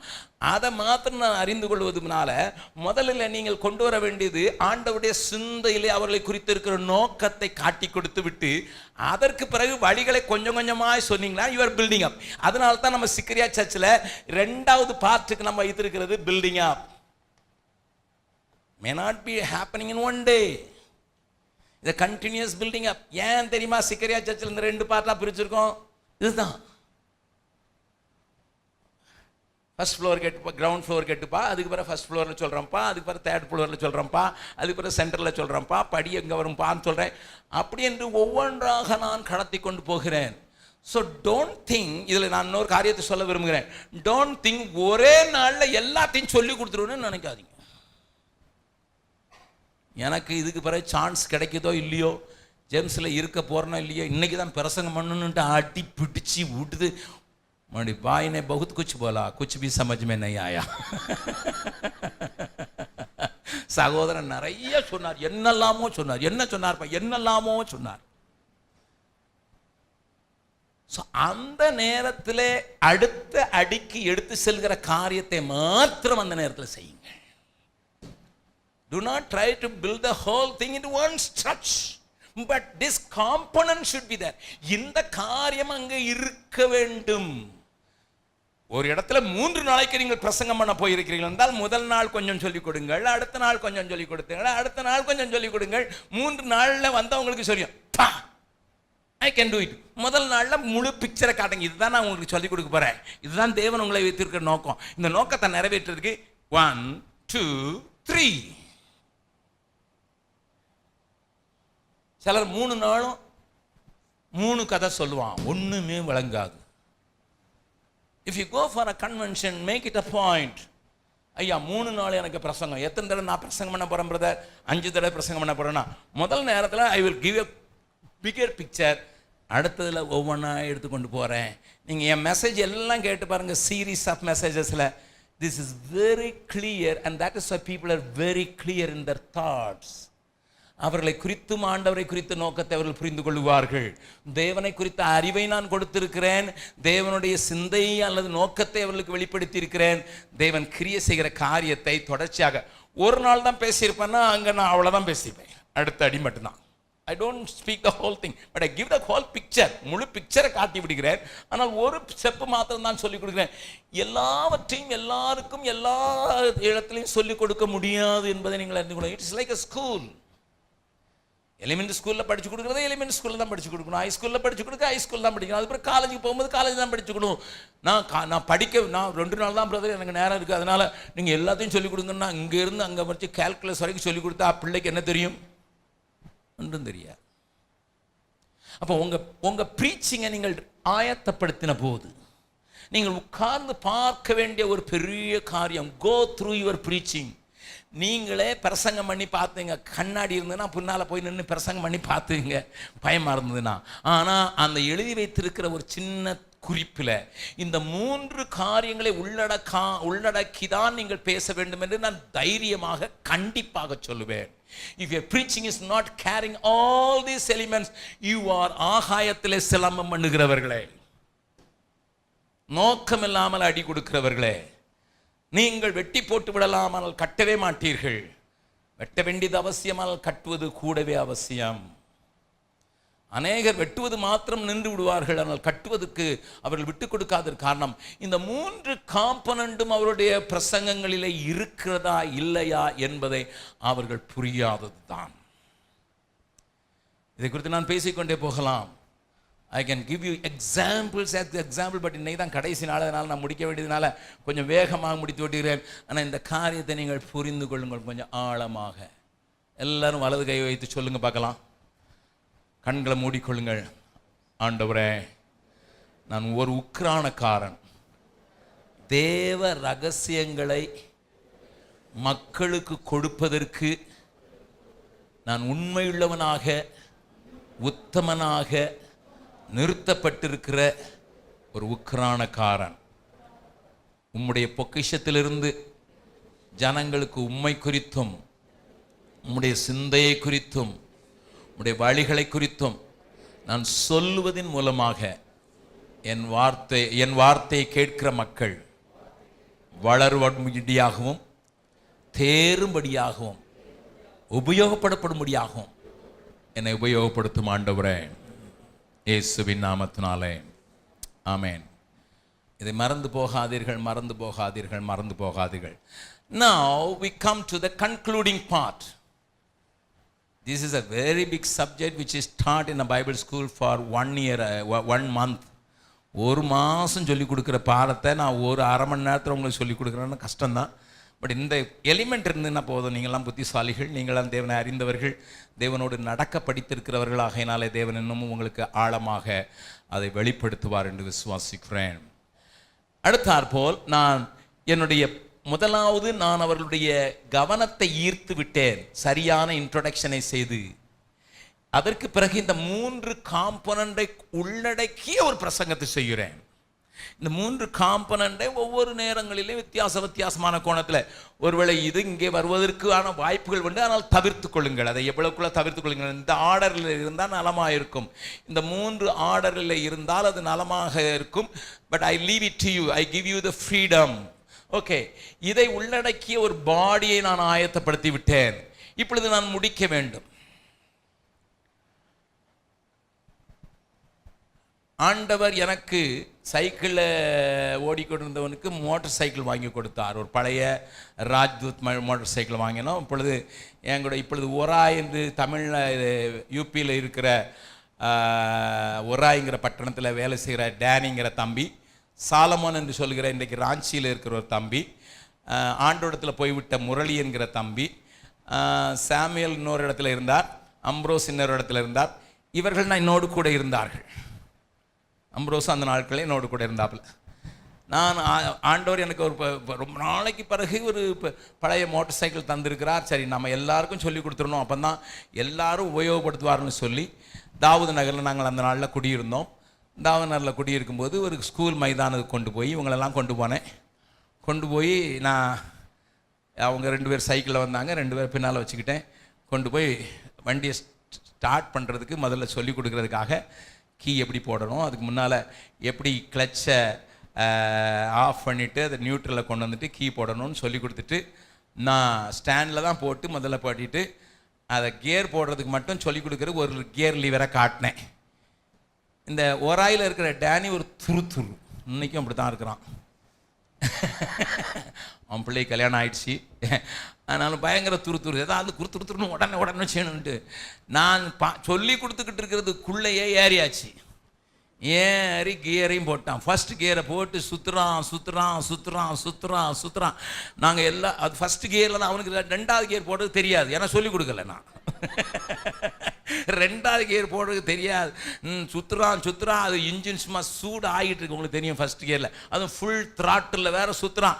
நாங்கள் எல்லாம் சொல்லலாம், நில்லுங்கடா, டே நில்லுடா, பிரேக் போடுடா. பிரேக் எங்கே இருக்குன்னு கேட்குறான்.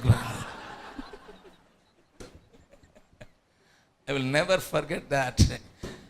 நிறைய பிரசங்கியாருக்கு பிரேக் எங்கே இருக்குன்னே தெரியாது. அவர் பாட்டுக்கு ஃபர்ஸ்ட் கியரில் ஹீட் ஆகி ஆள்களை, அவன் ஃபர்ஸ்ட் கியரில் போச்சுன்னா என்ன சத்தம் போடும் தெரியும் உங்களுக்கு, சத்தம். ரோட்டில் போகிறவன்லாம் திரும்பி பார்க்குறான், நான் நிறுத்துடான்னா எங்கே இருக்குது கடைசி நாங்கள் 4-5 பேராக போய் முன்னால் மறித்து நிறுத்தி நிறுத்த வேண்டியதாயிடுச்சு. சரி, அடுத்த நாளாவது கற்றுக்கொள்வான்னு பார்த்தேன். அடுத்த நாள் நாங்கள் வீட்டுக்கு பின்னால் ஒரு கிணறு இருந்தது, அது தரையோடு இருந்த தரை கிணறு. நாங்கள் வீட்டுக்கு பின்னால் வெளியே வச்சுட்டு போயிருந்தேன். இவனுக்கு மறுபடியும் ஓட்டன்னு ஆசை. இவன் எடுத்துட்டு இப்போ செகண்ட் கியர் படிச்சுட்டாரான் அவர். அதனால ஃபர்ஸ்ட் கியரில் ஆரம்பித்து செகண்ட் கியரில் போனால் நேர கிணத்துக்குள்ளே போயிட்டான். நல்ல வேலைக்கு உள்ள உழல வெளியே விழுந்தான்.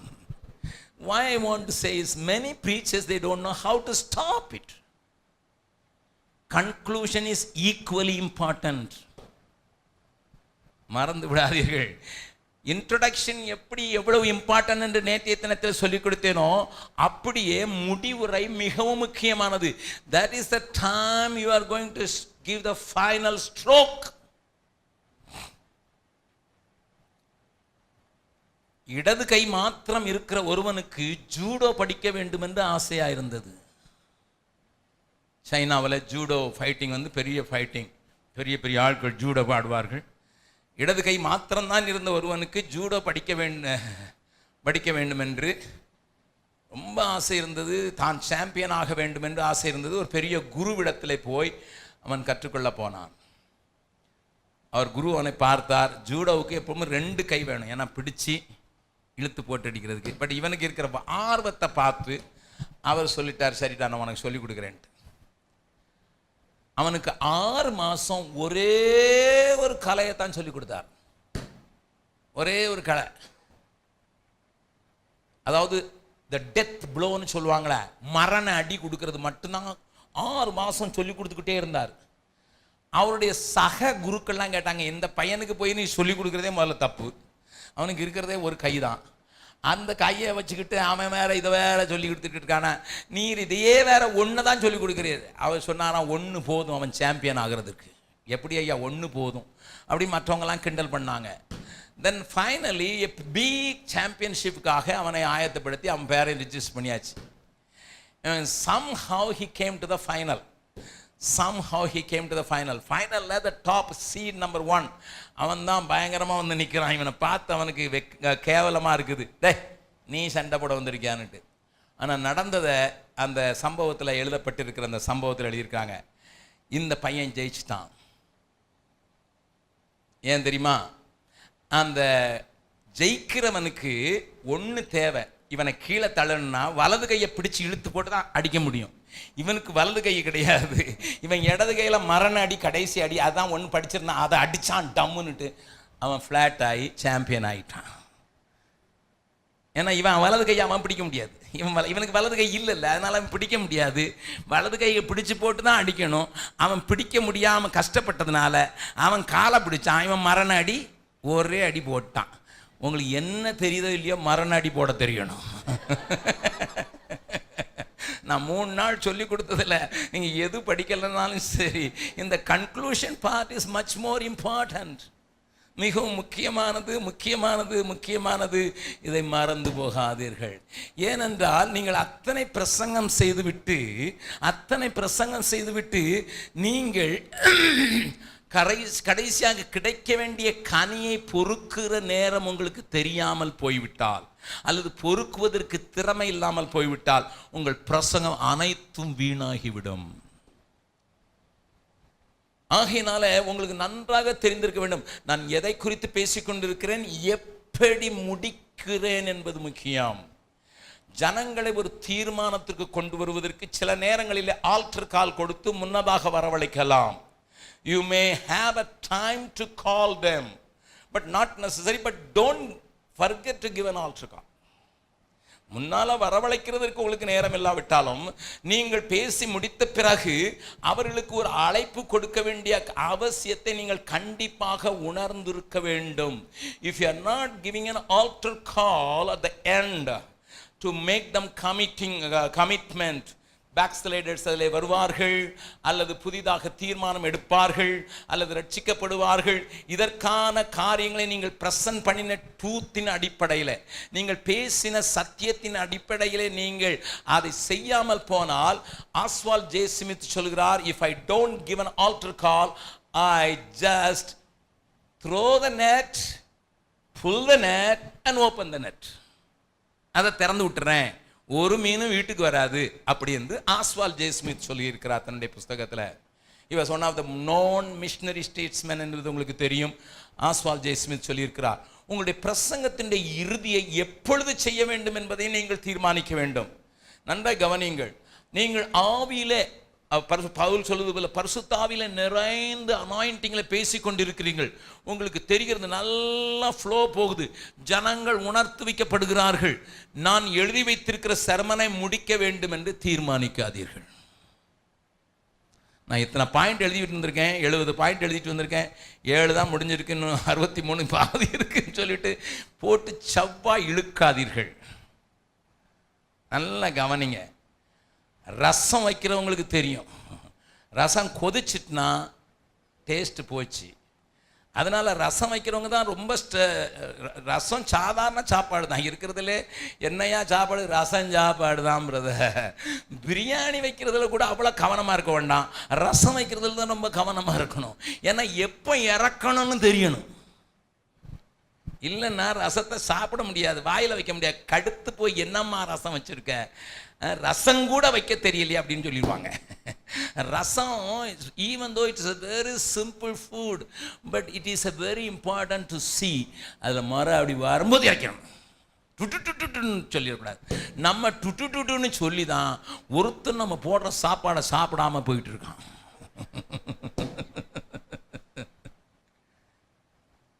ரொம்ப கவனமாக கவனிக்க வேண்டிய விஷயம். ஐயோ எனக்கு 1/2 மணி நேரம் கொடுத்தாங்க, 20 நிமிஷம் தான் இருக்குது, ஆவியானவர் பலமாக அசைவாடி கொண்டிருக்கிறார், நான் சொன்னது ஜனங்கள் கேட்டு கண்ணீர் வடிக்க ஆரம்பிச்சிட்டாங்கன்னா நிறுத்துங்களையா. உங்களை 1/2 மணி நேரம் அறுத்து தான் முடிக்கணும்னு என்ன அர்த்தம் இருக்குது? வெட்டுப்பட்டுனா அதுக்கு பிறகு போட்டு என்ன அறுத்துக்கிட்டு இருக்கீங்க? It's already cut off. If you get only 50 minutes to preach, 40வது நிமிஷத்தில் கர்த்தருடைய கிரியை வெளிப்பட ஆரம்பிச்சுட்டு ஒருத்தன் அந்த மூலையில் கட்டினா நிறுத்துங்க. எதுக்கு? முடிச்சு தான் முடிக்கணுமா? நான் ஆயத்தம் பண்ணியிருக்கேன், எத்தனை நாளாக உபவாசம் பண்ணி ஆயத்தம் பண்ணி முடிச்சுட்டு தான் போவேன்னா அவன் முடிஞ்சு போயிடுவான். அது வரைக்கும் காத்திருக்காதீர்கள். That shows the sensitiveness in understanding God's work. Concluding part வருவது the sensitiveness to understand God's work. Way of God நீங்க சொல்லி கொடுத்திருந்தாலும் the work of God in that moment, அந்த நேரத்தில் நடக்கிற கிரியையை சென்ஸ் பண்ணக்கூடிய அந்த நிலையிலேயே நின்று பிரசங்கம் செய்யுங்கள்.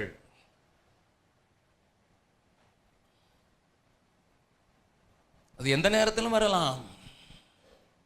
உங்கள் பிரசங்கத்தின் பாதியிலே வந்து விடலாம், பரவாயில்லை. முசுக்கொட்டை செடியின் நுனியிலே சத்தம் கேட்டா ஓடிடணும். அதுதான், that is a sense.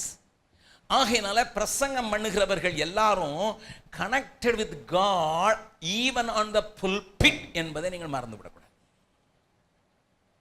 இன்றைக்கு காலையில் நாங்கள் பேசிக்கொண்டிருக்கும் போது பாபு சார் இடத்துல நான் ஒரு காரியம் சொன்னேன். பாபு ராஜரிகன் இடத்துல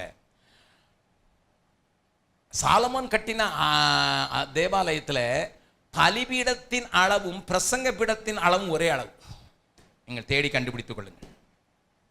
The measurement of the altar and the measurement of the pulpit are the one and the same. அந்த நாளிலே பலிபீடத்தில் மேலே இருந்து அக்னி வருமே, அதுதான் முக்கியம். அதனால நான் நிற்கும்போது பலிபீடத்தில் நிற்கிறேன் என்றும் மேலே இருந்து வருகிற அக்னியின் தொடுதலுக்கு காத்திருக்கிறேன் என்ற சிந்தையில் விட்டு மாறக்கூடாது. My mind, my spirit, my mind is here, my physical being is being used, but my spirit is getting connected with God. தேவனோடு கூட என்னுடைய ஆவி இணைக்கப்பட்டிருக்கிறதுனால ஆண்டவர் இந்த நேரம் என்று சொல்லுகிற அந்த நேரத்தில் முடிக்க தெரியணும். அது முசுக்கொட்டை செடிகளின் மேலே நுனியிலே கேட்கிற சத்தம் உள்ள நேரம். அதனால தான் நீங்கள் பிரசங்கம் பண்ணும்போது மிகுந்த நடுக்கத்தோடும் பயத்தோடும் மிகுந்த பரிசுத்தத்தோடும் பிரசங்கம் பண்ண வேண்டிய அவசியம் உண்டு. இந்த கனெக்ஷன் இல்லாமல் நான் இங்கே எவ்வளோதான் ஞானமுள்ள வார்த்தைகளை பேசினாலும் அது ஆண்டவருடைய காரியத்தை செய்து முடிக்கவே செய்யாது. The anointed preacher will always get connected with God. தெளிவாக இருக்கும். I preached many times and I couldn't finish my preaching. அநேக நேரங்களில் என்னுடைய பிரசங்கத்தை நான் முடிக்க முடிகிறதில்லை. நான் 7 பாயிண்ட்டுகளை ரெடி பண்ணி கொண்டு போயிருந்தாலும் நான் 3வது பாயிண்டிலே அங்கே நிறுத்தி விடுகிறேன். நேரத்திற்காக அல்ல, மாறாக கர்த்தருடைய கிரியை வெளிப்பட்டு விட்டது, ஆகையினால் நிறுத்தி விடுகிறேன். நான் ஏழையும் சொல்லித்தான் ஆவேன் என்று நான் கண்டிப்பாக, நீங்கள் சிக்கரியாவில் நீங்கள் பார்த்து கொண்டிருக்கலாம் என்னுடைய பிரசங்கத்தில் நான் 7 காரியத்தை இன்றைக்கு பேசுவதற்கு ஆயத்தப்பட நான் ப்ரிப்பேர்டாக இருக்கிறேன். பட் ஜனங்கள் அதற்கு முன்னதாகவே சரியாகி விட்டார்கள், நான் அங்கே முடித்து விட வேண்டும். அதனால தான் சொல்கிறேன், எப்போ பிரேக் போடணுன்ட்டு பிரேக் எங்கே இருக்குன்னு தெரியணும். இல்லை என்றால் நான் செய்கிற காரியத்தில் தவறு இழைத்து கனிகளை இழந்து விடுவதற்கான வாய்ப்பு உண்டு. இதை நீங்கள் மறந்து விடாதீர்கள். Concluding part should focus towards the purpose of your preaching. ஒரு டாபிக் கொடுக்கிறீர்கள் என்றால் கன்க்ளூடிங் பாயிண்ட் அந்த டாபிக் நேராக வரட்டும். ஒரு வசனத்தை எடுத்திருக்கிறீர்கள் என்றால் ஒரு வசனத்துக்கு நேராக வரும். ஒரு சம்பவத்தை எடுத்திருக்கிறீர்கள் என்றால் ரிப்பீட் தட், அந்த காரியத்தை நீங்கள் ரிப்பீட் பண்ணி மறுபடியும் முடிப்பது தவறு அல்ல. எப்படியோ நீங்கள் பேசங்க மணியினுடைய சாரம் அந்த நேரத்தில் வெளிப்படும்படியான காரியத்தை செய்து ஜனங்களை ஒப்பு கொடுப்பதற்கு ஏவுவதற்கான ஒரு காரியத்தை செய்வதற்கு இடம் கொடுங்கள். நீங்கள் நன்றாக கவனித்து பார்த்திருப்பீங்க. ஐ டோன்ட் நோ எத்தனை பேர் டாக்டர் பில்லி கிரஹாமுடைய பிரசங்கத்தை நீங்கள் உற்று கவனித்திருக்கிறீர்கள் என்று. டாக்டர் பில்லி கிரஹாம் இட்டர்னிட்டியை குறித்து தான் பேசுவார். சாதாரணமாக நித்தியத்தை குறித்து பேசுவார், சின்னை குறித்து பேசுவார், சேவியரை குறித்து பேசுவார், ரட்சகரை குறித்து பேசிவிட்டு அவர் பிரசங்கத்தை முடித்துவிட்டு லெட் அஸ் bow down அப்படின்னு சொல்லுவார். பவுடன்னு சொல்லி 4 அடி பின்னாலே போய் கையை கட்டி கொண்டு அப்படியே ஜெபத்திலே நின்று விடுவார். அந்த நேரத்தில் அந்த கொயரை பாட வைத்திருப்பார், ஜஸ்ட் ஆஸ் ஐ ஆம். எல்லா கூட்டங்களிலும் ஜஸ்ட் ஆஸ் ஐ ஆம் தான் பாடுவார்கள். எல்லா கூட்டங்களிலையும் நான் பாவிதான் ஆனாலும் நீர். அந்த நேரத்தில் நீங்கள் பில்லி கிராமை நீங்கள் கொஞ்சம் யோசித்து பார்த்தீங்கன்னா பின்னால் வந்து கையை கட்டிட்டு மௌனமாக ஜோம் பண்ணிக்கிட்டே இருப்பார். Lord, it is time for you to work. Allow the Lord to work on your behalf. Let me tell it again. ஆண்டவரை கிரியை செய்வதற்கு இடம் கொடுத்து விடுங்கள். அது எப்போ அவருடைய டச் வரும்போது தான் அவர் கிரியை செய்ய ஆரம்பிக்கிறார் என்று அந்த நேரத்தில் பேசாமல் நின்று விடலாம். ஒரு நிமிடம் அமைதியாக இருந்து விடலாம். Billy Graham is a best example for that.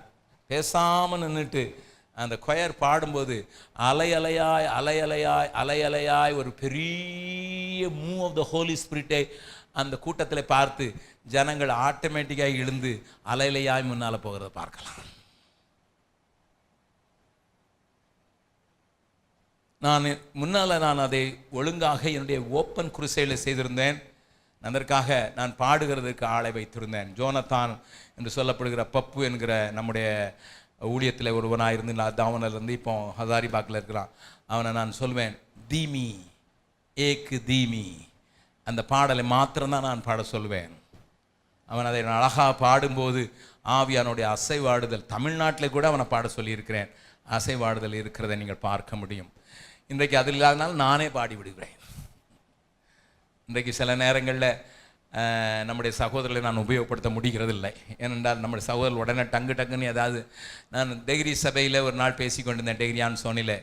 ஜனங்கள் கண்ணீர் வடிக்கிறதுக்கு ஆயத்தமாய் கண்களில் கண்ணீரோடு இருக்கிறார்கள். மூடினால் கண்ணீர் தொப்புன்னு விட வேண்டும். நான் சரி நம்ம தான் பேசி முடிச்சிட்டோம், பாதிரியார் இருக்கிறாருன்னு பாதிரியார்கிட்ட கொடுத்தா அவர் எந்திரிச்சு ஆனந்து ஆனந்து ஆனந்து என்னார். போட்டேன், செத்துது போச்சு போ. அந்த தவறு நடந்து விடக்கூடாது என்கிற பயத்தினால அநேக ஓப்பன் குருசையில் நான் கடைசி நேரத்தில் ஒரு பாடலை, நான் ரதீமி என்கிற பாடலை அதிகமாக பாடுகிறதற்கு காரணம், it's not to show that I am a singer. No, it is not to show my talents. No, it is allowing the Spirit of God to work தேவனுடைய ஆவியானவர் வேலை செய்திருக்கு. அப்படி ஒரு கவியை பாடிட்டு கொடுத்த உடனே ஜனங்கள் அப்படியே இழுக்கப்படுவார்கள். இந்த ஒரு சின்ன காரியத்தை சொல்கிறேன், இது பேசுவதற்கு எனக்கு நேரம் இல்லை. Always Calvary draws people, which I have seen.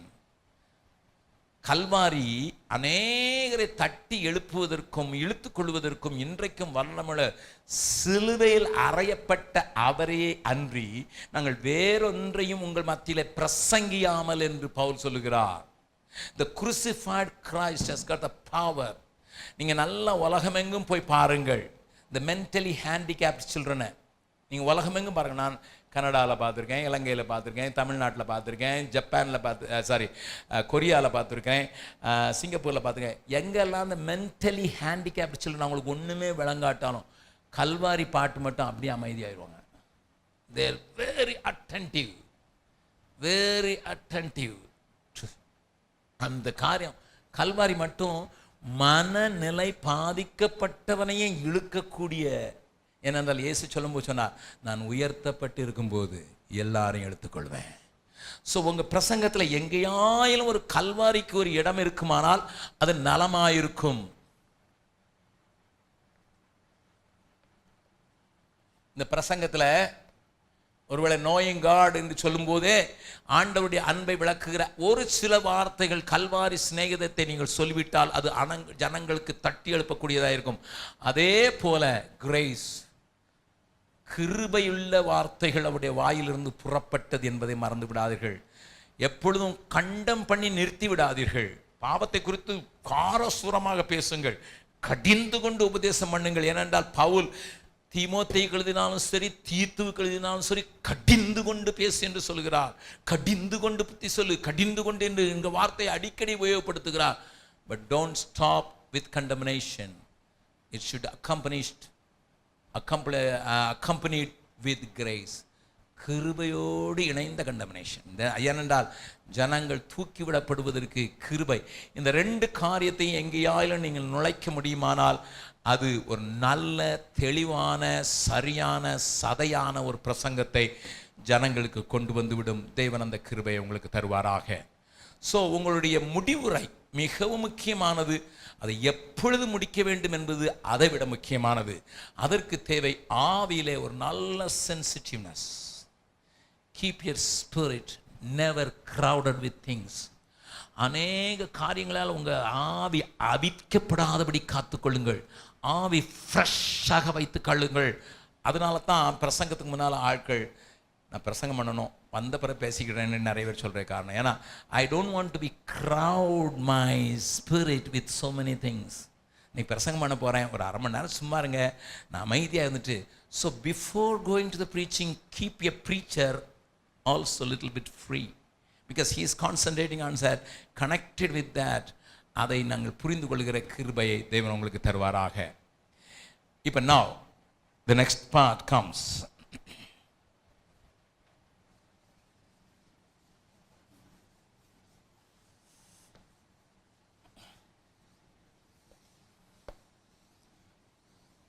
How to develop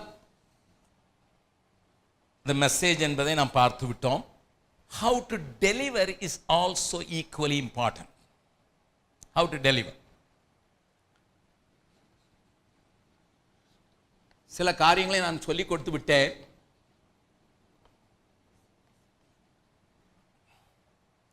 ஆனாலும் சில முக்கியமான காரியங்களை இன்னும் கொஞ்சம் ஆழமாக நீங்கள் பார்க்க வேண்டிய அவசியம் உண்டு. நீங்கள் பிரசங்கம் பண்ணும்போது ஒரு ஆவிக்குரிய போராட்டத்தில் போர் செய்கிறீர்கள் என்பதையும் மறந்துவிடக்கூடாது. You are not fighting with the mind. You are not fighting with the reasoning. You are not fighting with somebody's thinking or some philosophy. ஏதோ ஒரு சித்தாந்தத்துக்கு விரோதமாக, ஏதோ ஒரு சிந்தைக்கு விரோதமாக மாத்திரம் நீங்கள் போரிடுகிறவர்கள் என்பதை நினைக்கக்கூடாது. நான் இதில் இன்னொரு காரியத்தை கொஞ்சம் சொல்லிவிட்டேன் என்றால், பிரசங்கம் என்பது ஒரு போர். It's a spiritual warfare. It's a spiritual warfare. அது ஒரு பெரிய போர். ஆகினால்தான் ஒரு கைதேர்ந்த உபயோகப்படுத்தப்பட்ட ஒரு பிரசங்கியார் இப்படி சொன்னார், ஒரு ஆவிக்குரிய பிரசங்கியார் 45 நிமிடங்கள் பேசும்போது அவனிலிருந்து வெளிப்படுகிற சக்தி 9 மணி நேரம் ரிக்ஷா இழுக்கிறவனுக்கு எத்தனை சக்தி போகிறதோ அத்தனை சக்தி அவன் இழக்கிறான். Let me repeat it again. ஒரு கை தேர்ந்த உலக பிரசித்தி பெற்ற நல்ல ஒரு பிரசங்கி, ஆண்டவருக்கு உபயோகப்படுத்தப்பட்ட ஒரு மனுஷன் சொன்னார், ஒரு நல்ல ஆவிக்குரிய நிலையிலே நின்று ஆவியின் பலத்திலே பிரசங்கம் பண்ணுகிற ஒரு பிரசங்கி 45 நிமிடங்கள் பேசும்போது 9 மணி நேரம் ஒரு ரிக்ஷா இழுக்கிறவன் எத்தனை சக்தியை இழக்கிறானோ அத்தனை சக்தியை இழக்கிறான். Physically, mentally, spiritually he loses. அதனால தான் பிரசங்கம் ஸ்டான்லி பிரதர் சொல்லுவார், பிரசங்கம் பண்ணிட்டு வந்த கொண்டே போய் நின்று கையை நீட்டு தொட்டு ஜோமன்னு நிற்காத, அவனே சும்மாவே கலண்டு போய் வாரான். அதனால தான் ஸ்டான்லி அடிக்கடி சொல்லுவார், நான் ஸ்டான்லி என் மீட்டிங் வந்து அது ப்ரெசைட் பண்ண வந்தார்னா சொல்லுவார், ஓடுங்க ஜெபக்குமார் ஓடுங்க, நின்று அந்த ஆட்கள் உங்களை புரிஞ்சுக்கிட மாட்டாங்க, உங்களுக்கு எவ்வளோ சக்தி நம்ம செலவழிக்கிறோம், ஓடி போயிருங்க நல்லது. கடைசி ஜெபத்தில் அவரை நான் லேச தொட்டு போகிறேன்னா நான் run away. A preacher, real preacher, when he preaches to a big crowd, ஒரு பெரிய கிரவுடுக்கு பிரசங்கம் பண்ண 45 நிமிஷம் அவன் நின்று ஆவியின் பலத்தில் பிரசங்கம் பண்ணி ஒரு அசைவை கண்டுவிட்டானண்டா 9 மணி நேரம் ஒரு லேபர் இழக்கிற சக்தியை இழக்கிறான். அதற்கு காரணம் என்ன? Because we are having a spiritual battle. நீங்கள் ஆவிகளோடு உங்கள் போராடுகிறீர்கள் என்பதை நீங்கள் மறந்துவிடக் கூடாது. ஆகையினாலே டெலிவரி பண்ணும்போது நீங்கள் அறிய வேண்டிய 2 காரியங்களை நான் உங்களுக்கு கொஞ்சம் சொல்லி கொடுத்து விடுகிறேன். நீங்கள் டெலிவரி பண்ணும்போது நீங்கள் அறிய வேண்டிய காரியங்களை சொல்லி கொடுத்து விடுகிறேன். இதை எத்தனை பிரசங்கிமார்கள் அறிந்திருக்கிறார்களோ தெரியாது. நான் அனுபவித்திருக்கிறதுனால், நான் அறிந்திருக்கிறபடினால் உங்களுக்கு நான் சொல்லிக் கொடுப்பதற்கு நான் கடமைப்பட்டிருக்கிறேன். 2 விதமான ஆவிகளோடு நீங்கள் போராடுகிறீர்கள்.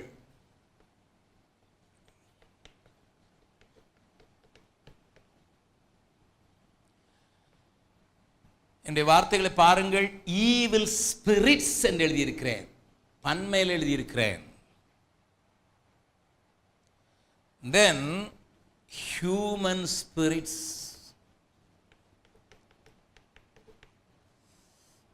இதுவும் பன்மையில் எழுதியிருக்கிறேன்.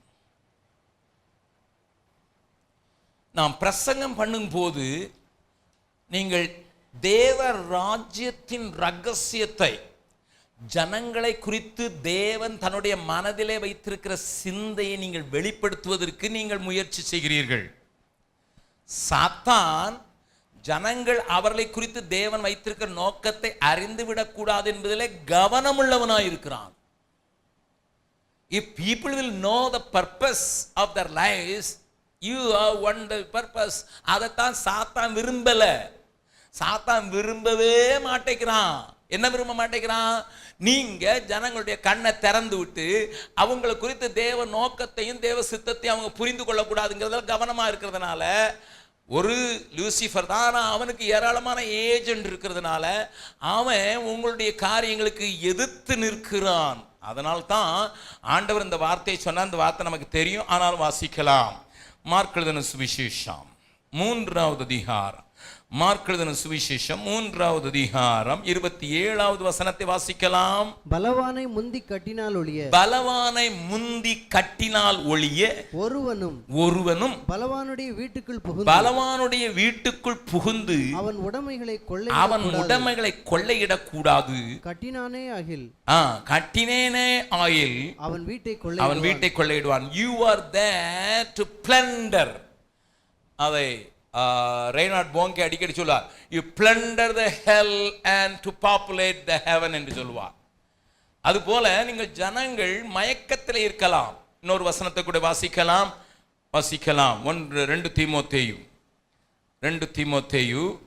2வது அதிகாரம் 25வது 24 வாசிக்கலாம். 24, 25, 26. 2 தீமோத்தேயு 2வது அதிகாரம் 24, 25, 26. கர்த்தருடைய ஊழியக்காரன் கர்த்தருடைய ஊழியக்காரன் சண்டை பண்ணுகிறவனாயிராமல் சண்டை பண்ணுகிறவனாய் இராமல். எல்லாரிடத்திலும் நல்ல கவனிங்க, எல்லாரிடத்திலும் சாந்தம் உள்ளவனும் போதக சமர்த்தனும். போதக சமர்த்தன், அதை குறித்து பின்னதாக விளக்குகிறார். போதக சமர்த்தனும் தீமையை சகிக்கிறவனுமாய் இருக்க தீமையை சகிக்கிறவனுமாய் இருக்க வேண்டும்.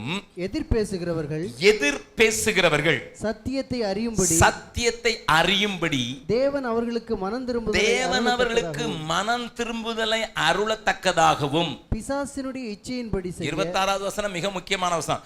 பிசாசுடைய இச்சையின்படி செய்ய அவனால் பிடிபட்டிருக்கிற அவர்கள் மறுபடியும் மயக்கம் தெளிந்து அவன் கண்ணிக்கு நீங்கத்தக்கதாகவும் சாந்தமாய் அவர்களுக்கு உபதேசிக்க வேண்டும். இங்க யாரை குறித்து சொல்லுகிறார்? விசுவாசிகளை குறித்து தான் சொல்லுகிறார். ஏனென்றால் மறுபடியும் மயக்கம் தெளிந்து, முதல் தடவை ஒரு தடவை மயக்கம் தெளிஞ்சு வந்தவங்க தான். ஆனா சாத்தான் தந்திரமா அவங்கள மயங்க பண்ணிட்டான். அந்த மயங்க பண்ணவங்க பிசாசுடைய இச்சையின்படி செய்வதற்கு அவனால் மறுபடியும் பிடிக்கப்பட்டிருக்கிறார்கள்.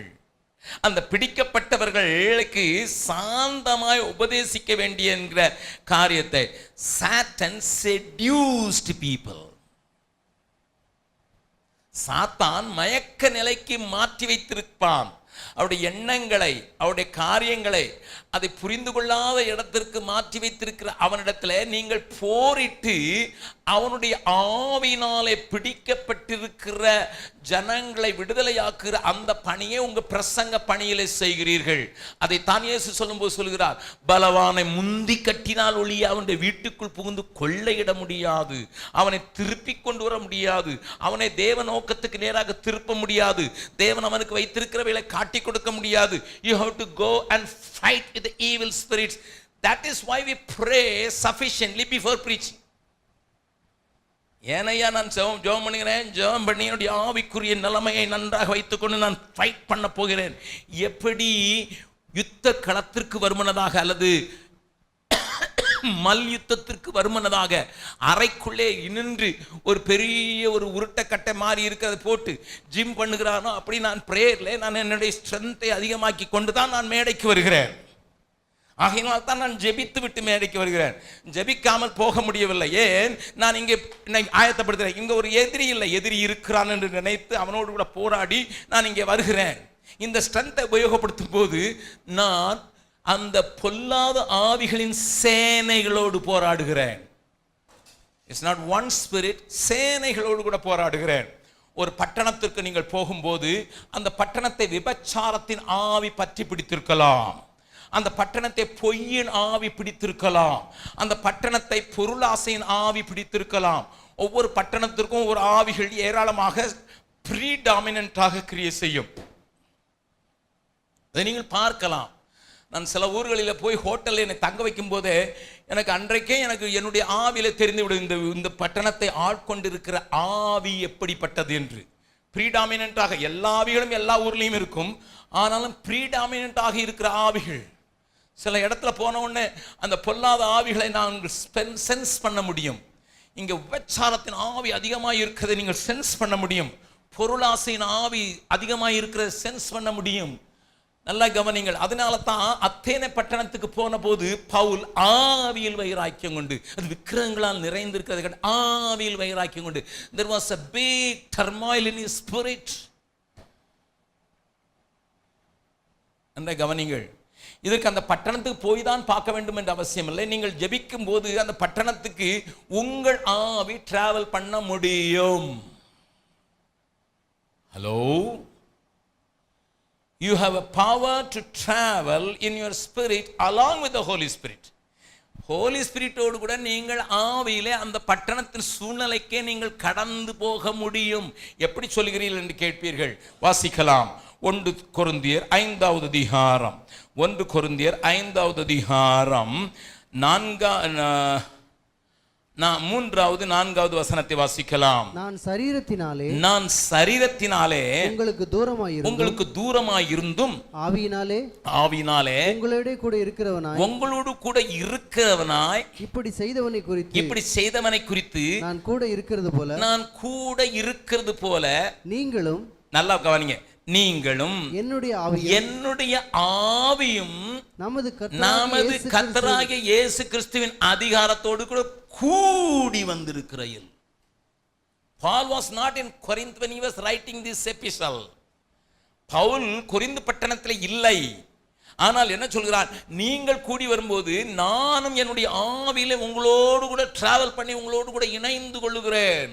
இப்பொழுது நான் ஒரு சின்ன ரகசியத்தை சொல்ல வேண்டும். நீங்கள் ஒரு பட்டணத்திற்காக, ஒரு பகுதிக்காக அல்லது ஒரு குடும்பத்திற்காக, தூரத்தில் இருக்கிறவர்களுக்காக நீங்கள் மிகவும் பாரப்பட்டு ஜெபித்தால் அரை மணி நேரத்திலேயே உங்களுக்கு பெரிய பலவீனம் தாக்குவது போல இருக்குது. ஏன்னா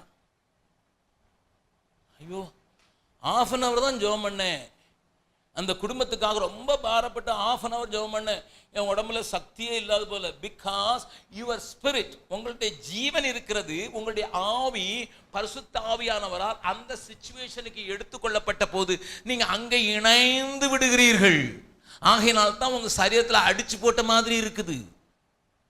ஒரு பட்டணத்துக்கு நீங்க பிரசங்கம் பண்ணப்பட கூப்பிடும் போது நீங்கள் அந்த பட்டணத்துக்காக பாரப்பட்டு ஜெபிக்கும் போது உங்களுடைய ஆவியை பரிசுத்த ஆவியான எடுத்துக்கொண்டு போய் இந்த பட்டணத்தினுடைய காரியங்களை உங்களுக்கு காண்பிக்கும் போது நீங்கள் அதிலே ஊற்றி விடுகிறீர்கள். பாண்டிச்சேரியில் எனக்கு கூட்டம்னா எனக்கு ஒரு பெரிய காரியம் தெரியும். அங்கே நிறைய பேருக்கு சின்ன வீடு உண்டு. சின்ன வீடுன்னா உங்களுக்கு தெரியுதா? ஆமாம், எல்லாம் ஸ்டெப்னி வச்சிருப்பான். மனைவி ஒன்று, இன்னொரு ஸ்டெப்னி, அது முக்கால்வாசி. அப்போ அங்கே இருக்கிற ஆவி, நான் சொன்ன பிரெஞ்சுக்காரன் கூட்டிட்டு போன சொத்தே இதுதான், பாண்டிச்சேரி கொடுத்துட்டு போன சொத்து அது. ஆகையினால அங்கே போகும்போது இந்த ஆவி என்னோடு கூட போராடுகிறதை நான் பார்த்திருக்கிறேன். இந்த ஆவிகள் என்னோடு கூட போராடுகிறதை நான் அறிந்திருக்கிறேன்.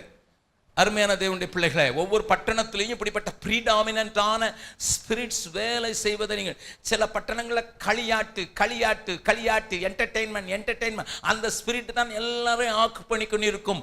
அந்த ஸ்பிரிட்டுக்குள்ளே ஜனங்கள் இருக்கிறபடினால் அவர்கள் விடுதலை பெற முடியாமல் தத்தளித்து கொண்டிருப்பார்கள். அந்த இடத்திற்கு நீங்கள் போகும்போது அந்த ஆவிகளை நீங்கள் கட்டும்படியாக நேரிடுகிறது, அவைகளோடு நீங்கள் போராடும்படியாக நேரிடுகிறது. இது எல்லாருக்கும் தெரிந்தது. That's why I said evil spirits.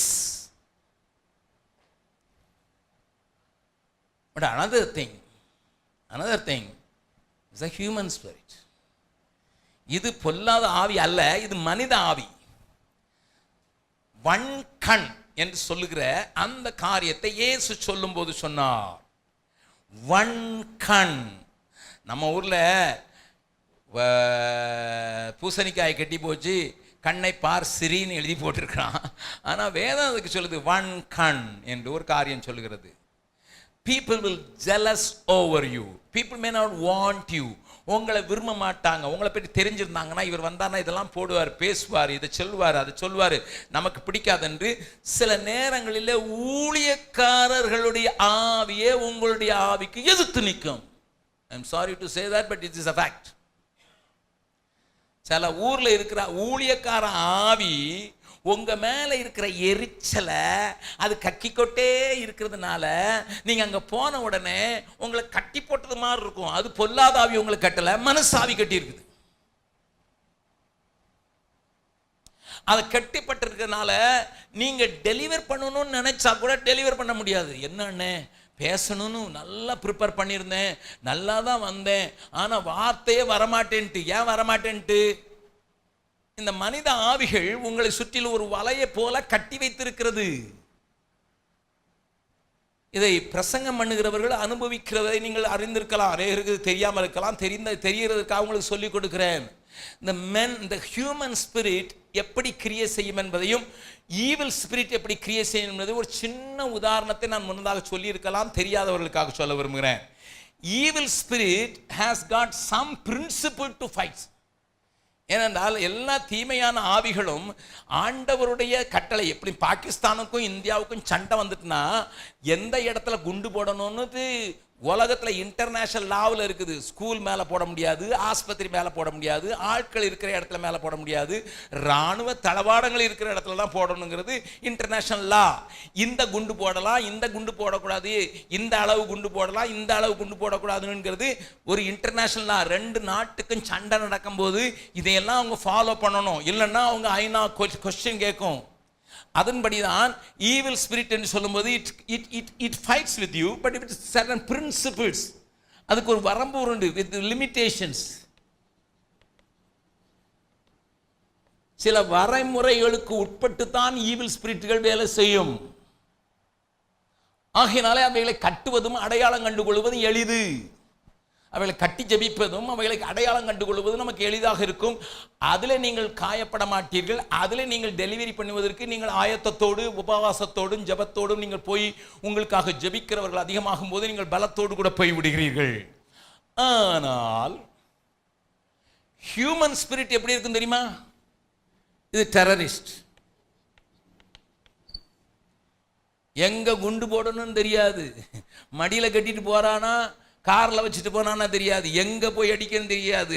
அது பேங்க்லயும் அடிக்கலாம், பஜார்லயும் அடிக்கலாம். அவன் டெரரிஸ்ட். அவனுக்கு ஒரு பிரின்சிபலும் கிடையாது. Human spirit is like a terrorist. எது ரொம்ப டேஞ்சர்? ஹியூமன் ஸ்பிரிட்டா ஈவில் ஸ்பிரிட்டா? நம்ம கேம்பஸில் கூட சில நேரம் ஹியூமன் ஸ்பிரிட் பயங்கரமாக வேலை செய்யும். உடம்பெல்லாம் வலிக்கு பிரதர், எதுக்குன்னே தெரியல. நல்லா தான் சாப்பிட்றேன், நல்லா தான் தூங்குறேன், ஆனால் வலிக்குது. எவனோ ஒருத்தன் 1 மணி நேரம் பண்ணிச்சுட்டு பல்ல கடிச்சிக்கிட்டே உட்காந்துட்டு இருக்கான்னு அர்த்தம். மறந்துடாதீங்க, மறந்துடாதீங்க, மறந்துடாதீங்க. The human spirit has got the power to bind you sometime. ஆகையினால் தான் பவுல் இப்படி எழுதுகிறார். வாசிக்கலாம். 2 கொரிந்தியர் 10வது அதிகாரம்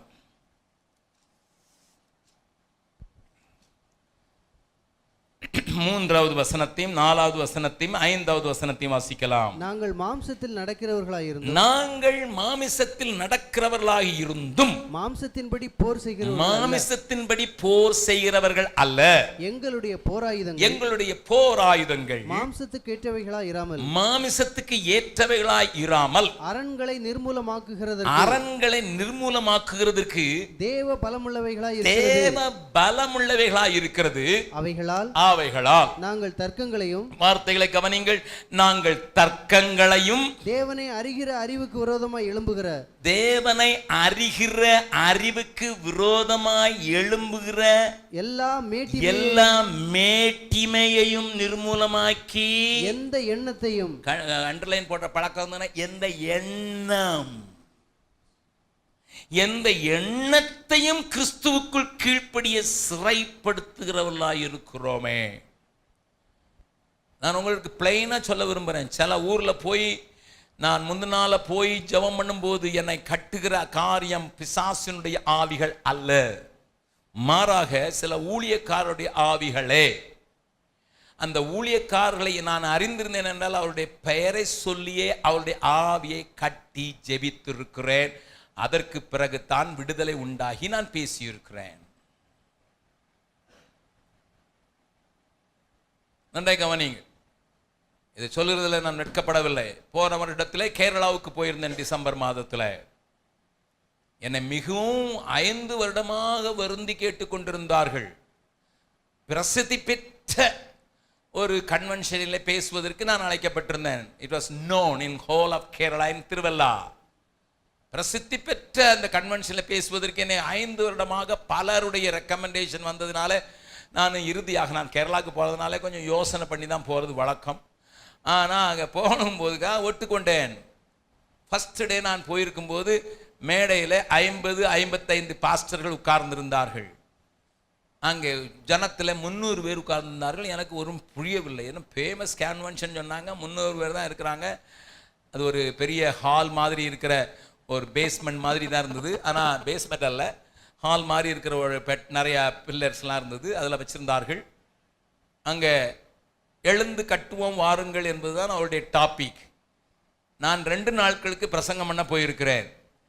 நமக்கு ஒழுங்கு பண்ணியிருந்த கேரளா கோஆர்டினேட்டர் ஆகிய கனகராஜ் என்ன செய்தார், அண்ணன் நீங்கள் மலையாளத்தில் பேசினது மற்றவர்களுக்கு மலையாள செய்திகள் வேண்டும் என்று சொல்லி நீங்கள் ஆங்கிலத்தில் பேசி மலையாளத்தில் மொழிபெயர்க்கப்பட வேண்டும் என்பதனால நாங்கள் டிவி அரேஞ்ச் பண்ணுகிறோம் என்று சொல்லி பவர் விஷன் டிவியில் காசை கொடுத்து அரேஞ்ச் பண்ணியிருந்தார்கள். அதற்கு பயங்கர எதிர்ப்பு இருந்தது என்று பின்னதாக நான் கேள்விப்பட்டேன். ஆனாலும் அந்த பவர் டிவி காரங்கள் எடுத்துக்கொண்டிருந்தார்கள். இப்பொழுது நான் அங்கே 50 ஊழியக்காரர்கள் இருக்கா, எல்லாம் பயங்கர எதை ஒழுங்குவார்களோ தெரியாது, என்னை ஒழுங்குகிற மாதிரி இருக்கிறார்கள்.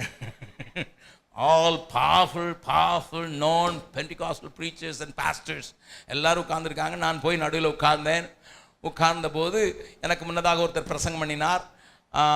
அது மலையாள ஸ்டைலிலே ஒரு வார்த்தைக்கு தோத்திரம், அடுத்த வார்த்தைக்கு இயேசு, அடுத்த வார்த்தைக்கு அல்லேலூயா போட்டு பிரசங்கம் பண்ணினார். அதனால் எனக்கு ஒன்றும் விளங்கவில்லை, 2 தான் தெரிஞ்சது, இயேசு அல்லேலூயா.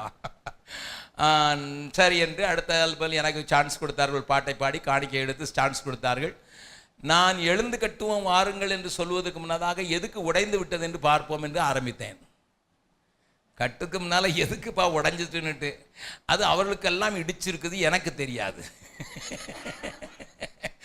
நான் கடால் புடால் என்று பேசிவிட்டு என்னை ஒரு ஹோட்டலில், நல்ல ஹோட்டல்லே ஒழுங்கு பண்ணியிருந்தார்கள். நல்ல ஹோட்டல்லே தங்க போயிருந்தேன். ஹோட்டலிலே சாப்பிட்டு கொள்ளுங்கள் என்று சொல்லியிருந்தார்கள். ஹோட்டல்லே சாப்பாடு வாங்கி சாப்பிட்டு விட்டேன். ஒரு பாஸ்டரையும் என்னை பார்க்க வரவே இல்லை. அடுத்த நாள் காலையிலே பாஸ்டர்களுக்கு பிரசங்கம். 500 பாஸ்டர் வந்திருந்தார்கள் பாஸ்டர் மீட்டிங்கு மட்டும். 500 பாஸ்டர்கள். அன்னைக்கு டிவி எடுக்கக்கூடாது என்று சொல்லிவிட்டார்கள். அதனால் அன்றைக்கி டிவிடி எடுக்கவில்லை. 500 பாஸ்டருக்கும் நான் சரளமாக ஊழியக்காரர்களுக்கு பேசுவது போல பேசினேன். சாயங்கால கூட்டத்திற்கு நான் போக வேண்டும். இதுவும் அவர்களை இடித்திருக்கிறது, எனக்கு தெரியாது. நான் பாட்டுக்கு நான் ஆண்டவர் சொன்ன காரியங்களெல்லாம் பேசிக்கொண்டே இருக்கிறேன். 2வது நாள் நான் போக வேண்டும். போனால் இப்பொழுது 60 பாஸ்டர் மேடையில் இருக்கிறார்கள். நான் போகிற போது என்னை வரவேற்க யாரும் வரவில்லை. காரில் இறங்கி கொஞ்சம் தூரம் நடந்து போக வேண்டும். என்னை கூப்பிட வந்தவர் என்னிடத்தில் ஒன்றும் பேசவில்லை. காரில் கொண்டு போய் மீட்டிங் கிரவுண்டில் விட்டார். என்னை இறக்கிட்டு நான் மெல்ல தனியாக நடந்த அனாதை போல போய்கொண்டு, எனக்கு எங்கேயாவது இருக்கிறதா என்றால் பார்த்தால் ஒரு சேர் கூட இல்லை, ஒருவனை எந்திரிக்கிற மாதிரியும் இல்லை. சீஃப் கெஸ்ட், முக்கியமான பிரசங்கியார், நான் ஒருத்தர் எந்திரிக்கலை. நான் நினைத்தேன் சரி கூட்டத்தில் போய் உட்காரலாமன்னு. நான் இறங்கி வரும்போது இன்னொருத்தர் வந்து எங்கேயோ ஒரு சேரை கொண்டு வந்து ஒரு ஓரத்தில் போட்டார். நான் பிரசங்கம் பண்ணிவிட்டு ஓடி வந்து விட்டேன். நல்லா கவனிங்க. நான் 2வது நாள் பேசும்போது நான் அதை புரிந்து கொள்ள முடிந்தது. ஒருவேளை என்னை அது பார்க்க முடியவில்லை. அந்த செய்திகள் மிகவும் பயங்கரமான செய்திகள். இன்றைக்கும் அது நம்முடைய ஆட்கள் அவர்கள் பவர் டிவி இடத்துல சொல்லிவிட்டார்கள் இந்த கொடுக்கக்கூடாது என்று. நம்ம ஆட்கள் அவர்களை காட்டிலும் கொம்பர்கள், அதனால் வாங்கி கொண்டு அதை பற்றி விட்டார்கள். But if you listen to that, it's a very powerful message. But they wanted to bind me. All the pastors, instead of backing me, they were binding me. நல்லா கவனிங்க. மேடையில் இருந்து நான் இந்த டிவி யார் கேட்டு அவங்ககிட்ட போய் சொன்னாலும் சரி தான், நான் இன்னொரு தடவை போக போகிறதில்ல, அதனால் சொன்னாலும் கவலை இல்லை. நல்லா கவனிங்க. இந்த மேடையில் இருக்கிற ஊழியர்கள் உங்களை பேக் பண்ணி ஜெபிப்பதற்கு அழைக்கப்பட்டவர்கள். அதனால தான் யூஷுவலாக ஒரு மீட்டிங் நடந்ததுன்னா பின்னால் ஜெபிக்கிற ஒரு கூட்டம் ஜெபிக்கணும்னுட்டு நல்ல கூட்டத்தை அரேஞ்ச் பண்ணிக்கிறவங்க போட்டிருப்பாங்க, packing, so that the preacher may not be attacked or bound by the human spirit. And evil spirit அவர் கட்டிட்டு வந்துட்டார். ஆனால் ஹியூமன் ஸ்பிரிட்டை கட்டுவதுக்கு தான் பின்னால் போராடி ஜெபிக்கிற ஒரு ஜெப வீரர்கள் கூட்டு இருந்து ஜெபித்து கொண்டே இருக்க வேண்டும். ஆனால் மாறாக இவர்கள் என்னை பேக் பண்ணுவதுக்கு பதிலாக என்னை பைண்ட் பண்ணுகிறார்கள். பட் ஆவியின் பலத்திலே நான் நின்று இந்த வசனத்தை தான் நான் கையில் எடுத்து வைத்தேன். ஆண்டவரே, எங்களுடைய போராயுதங்கள் மாம்சத்துக்கு ஏற்றவைகளாய் இராமல் அரண்களை நிர்மூலமாக்குவதற்கு தேவ பலமுள்ளதாக இருக்குன்னு இந்த வசனத்து மேலே கை வச்சுட்டு பிரசங்கம் பண்ணேன். ஐ பிரேக் எவ்ரிதிங். எப்படி சிம்சோனை கட்டியிருந்த போது அவன் எந்திரிச்ச உடனே எல்லாம் உழுந்து போதும். அதுக்கு பிறகு பார்த்துக்கிட்டு அதுக்கு பிறகு 10 பாஸ்டர் என் ரூமுக்கு வராங்க. நல்லா கவனிங்க. Even you will be bound by the spirits of the people, those who invited you. உங்களை கூப்பிட்டவங்களே அவருடைய எரிச்சலின் ஆவி, அவருடைய காரியங்கள் உங்களை கட்டிவித்து உங்களை செயலற்றவர்களாக மாற்றுவதற்கு பலம் உள்ளவைகளாக இருக்கிறது. ஆனால் அதை உடைக்கிறதுக்குரிய பலம், தேவ பலம் இருக்கிறது. ஹல்லேலூயா. ஆகையினால நீங்கள் டெலிவரி பண்ணும்போது I got a good message, God spoke to me, எனக்கு நல்ல வசனம் கொடுத்துருக்காரு, நல்ல இல்லஸ்ட்ரேஷன்ஸ் கொடுத்துருக்காரு, நல்ல காரியங்களை சொல்லியிருக்கிறாரு, இதெல்லாம் வச்சு நான் ஜனங்களை கடத்தி அடிச்சுவேன்னு நினச்சி கொண்டு வரலாம். அல்லது இதே பிரசங்கத்தை நான் இன்னொரு இடத்துல பண்ணும்போது பயங்கர கிரியை நடந்தது என்று சொல்லி நீங்கள் ஏமாந்து விட்டு போய்விடலாம். Do not do that mistake. இதே மெசேஜை தான் இன்னொரு தடவை கொடுக்க சொல்றாரு ஆவியானவர். உங்களுக்கு நல்லா தெரியும், பழக்கப்பட்ட மெசேஜ், நல்ல message, and you know it what is power behind it. நீங்க எல்லாத்துலயும் பார்த்துருக்கீங்க, நான் சொன்ன எல்லா காரியம் அதுல இருக்கிறது. அதில் ஒரு சின்ன காரியத்தை சொல்ல விரும்புகிறேன். இந்த 3 காரியங்களை சொல்லும்போது அதற்கு ஏற்றாற்போல் உங்கள் லைஃப் ஸ்டைலில் இருக்கிற சில உதாரணங்களை சேர்த்தா அது சைட் டிஷ் மாதிரி தான். எப்படி தயிர் சாதம் சாப்பிடும்போது கொஞ்சம் ஊறுகாயை தொட்டு அப்படி வச்ச உடனே சர்ன்னு உள்ளே போயிருதோ, அதை மாதிரி ஒரு சின்ன எக்ஸாம்பிள் கொடுத்த உடனே மடன்னு உள்ளே போகிற மாதிரி. You use the examples as pickles. பக்கத்தில் உங்களை பார்த்து சொல்லுங்கள், எக்ஸாம்பிளை ஊறுகாய் மாதிரி தான் உபயோகப்படுத்தணும். எக்ஸாம்பிளை மெயின் மீலாக ஆக்கிடாதீங்க. ஊறுகாய் திங்க முடியாதியா, சோறு தான் திங்கணும், ஊறுகாய் பக்கத்தில் தொட்டுக்கிடுறது தான். நீங்கள் ஊறுகாய் மெயின் மீலாக வச்சுட்டு சோறை தொட்டுக்கிடுற மாதிரி சாப்பிட்ற மாதிரி நிறைய பிரசங்கியார் பிரசங்கம் பண்ணுவாங்க. forget about it. அவ்வளோ நல்ல பிரசங்கத்தை ஒரு இடத்துல செய்து கிரியைகளை கண்ட நீங்கள் அதே பிரசங்கத்தை அதே பலத்தில் செய்யும்போது ஒன்றுமே கிரியை இல்லாமல் போகிறதுக்கு காரணங்கள் இவைகளாக இருக்கலாம். So delivery doesn't mean that I have the stuff. நான் இந்த காரியத்தை சொல்லும்போது மற்றவர்களுக்கு கொடுக்கும்போது என்கிடத்துல நல்ல ஸ்டஃப் இருக்கியா, எனக்கு நல்ல பலம் இருக்கியா, நல்லா ஜெபம் பண்ணிட்டு வந்திருக்கேன்யா, நல்லா செய்துட்டு வந்திருக்கேன்யா என்று சொல்லுகிற ஒரு காரியம் உங்களை ஏமாற்றி விடாதபடிக்கு அந்த இடங்களிலே கிரியை செய்கிற எந்த எண்ணத்தையும் கிறிஸ்துவின் சுவிசேஷத்தை அறிகிற எல்லா மேட்டிமையையும் கட்டி ஜெபிப்பதற்கு அழைக்கப்பட்டிருக்கிறீர்கள். இந்த நேரத்தில் இன்னொரு வசனத்தை காட்டி கொடுக்க விரும்புகிறேன். ஹியூமன் ஸ்பிரிட் எவ்வளவு பவர்ஃபுல் என்பதை நீங்கள் புரிந்து கொண்டால் தான் இதை நீங்கள் புரிந்து கொள்வீர்கள். அப்பொழுதுதான் உங்களுக்கு மற்றவருடைய ஜெப தேவை உங்களுக்கு புரியும். அதையும் நான் சொல்லிக் கொடுத்து விடுகிறேன். ஒரு ஹியூமன் ஸ்பிரிட்டுக்கு எவ்வளவு பவர் இருக்குங்கிறத காட்டி கொடுக்கிறதுக்கு ஆண்டவருடைய வசனத்தின் அடிப்படையில் நான் 2-3 வசனங்களை காண்பித்து கொடுக்க விரும்புகிறேன். வாசியங்கள் என்னோடு கூட சேர்ந்து திருப்புங்கள். 1 கொரிந்தியர் 15வது அதிகாரம் 32வது வசனம். நான் எபேசுவிலே துஷ்ட மிருகங்களுடனே போராடினேன் என்று மனுஷர் வழக்கமாய் சொல்லுகிறேன். நல்லா கவனிங்க, இங்க பவுல் சொல்லுகிற காரியத்தை எபேசு பட்டணத்தில் நடந்த சம்பவத்தை அப்போஸ்தலர் 19வது அதிகாரத்திலையும் எபேசுக்கு எழுதின அவனுடைய நிருபத்திலையும் வாசித்தால் நீங்கள் கண்டுபிடிக்க முடியாது ஒருவேளை. ஆனால் இங்கே அவன் சொல்லுகிற ஒரு காரியம், துஷ்ட மிருகங்களுடனே போராடினேன். மிருகத்தோடு அல்ல, மிருகங்களோடே கூட போராடினேன். இப்பொழுது நீங்கள் திருப்பிக் கொள்ளுங்கள் அப்போஸ்தலர் நடபடிகள் 19வது அதிகாரத்திற்கு. அங்கே நடக்கிற ஒரு காரியத்தை உங்களுக்கு காண்பித்து கொடுக்க விரும்புகிறேன். அப்போஸ்தலர் 19வது அதிகாரம் அங்கே என்ன நடக்கிறது என்பதை நீங்கள் பார்க்கலாம். 23வது 24வது 25வது வசனத்தை வாசிக்கலாம். அக்காலத்தில் இந்த மார்க்கத்தை குறித்து பெரிய கலகம் உண்டாயிற்று. எப்படி என்றால் தேமேத்திரியு என்னும் பெயர் கொண்ட ஒரு தட்டான் தியானாளின் கோயிலை போல வெள்ளியினால் சிறிய கோயில்களை செய்து தொழிலாளிகளுக்கு மிகுந்த ஆதாயம் வருவித்துக் கொண்டிருந்தான். இவர்களையும் இப்படிப்பட்ட தொழில் செய்கிற மற்ற வேலையாட்களையும் அவன் கூடி வரச் செய்து, மனுஷர்களே இந்த தொழிலினால் நமக்கு நல்ல பிழைப்பு உண்டாயிருக்கிறது என்று அறிவீர்கள். 27வது வசனம். இதனால் இவன் பிரசங்கம் பண்ணுகிறதுனால் நம்முடைய தொழில் அற்று போகும்படியான, எபேசுவில் மாத்திரமல்ல ஆசியா முழுவதிலும் நம்முடைய தொழில் அற்றும் போகும்படியான அபாயம் நேரிட்டு இருக்கிறது. போதும். He was using a religious color, that's all. அவன் ஒரு ரிலிஜியஸ் கலரை தான் இங்கு உபயோகப்படுத்துகிறான். ஆனால் அவருடைய எண்ணம் தொழிலற்று போகும், வருமானம் நின்று போகும். ஆகினாலே அதே மனநிலையில இருக்கிற இந்த தொழிலை செய்து ஜனங்களிடத்தில் பெருந்த ஆதாயத்தை உண்டாக்கி கொண்டிருக்கிற அந்த மனநிலையில இருக்கிறவர்களை இணைத்து பவுலுக்கு எதிராக போராடுகிறான். இதைத்தான் அவர் சொல்கிறார், எபேசுவிலே துஷ்ட மிருகங்களோடு கூட போராடினேன். இங்கே போராடினது தியானாளின் ஆவியோடு அல்ல, ஆனால் தியானாளின் கோயிலை உண்டாக்கின அந்த பூஜாரிகளுடைய ஆவிகளோடு. அதனால்தான் துஷ்ட மிருகம் என்று சொல்கிறான்.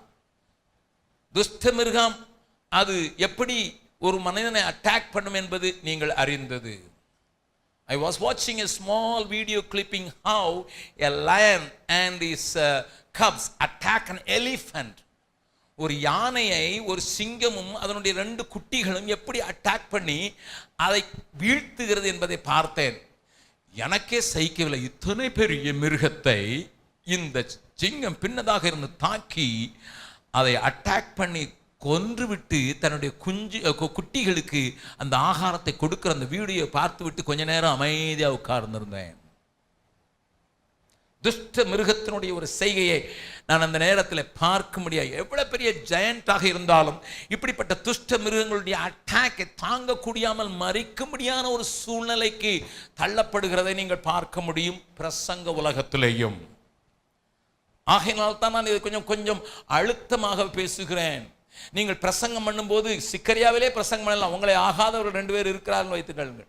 அதுக்கு முந்தின வாரம் தான் அவங்களுக்கும் சண்டை. ஆனால் இன்றைக்கு பிரசங்கம் பண்ணணும்னு பாட்டிமா உங்களுக்கு பேர் போட்டு கொடுத்துட்டாங்க, இன்னைக்கு இவர் பிரசங்கம் பண்ணுவார் அப்படின்ட்டு.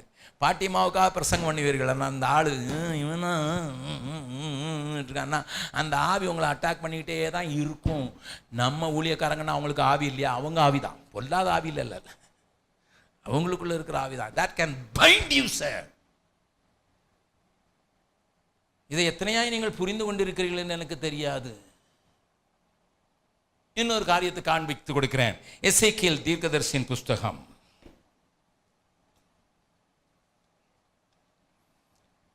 8வது அதிகாரம் 1வது வசனத்தை வாசியுங்கள்.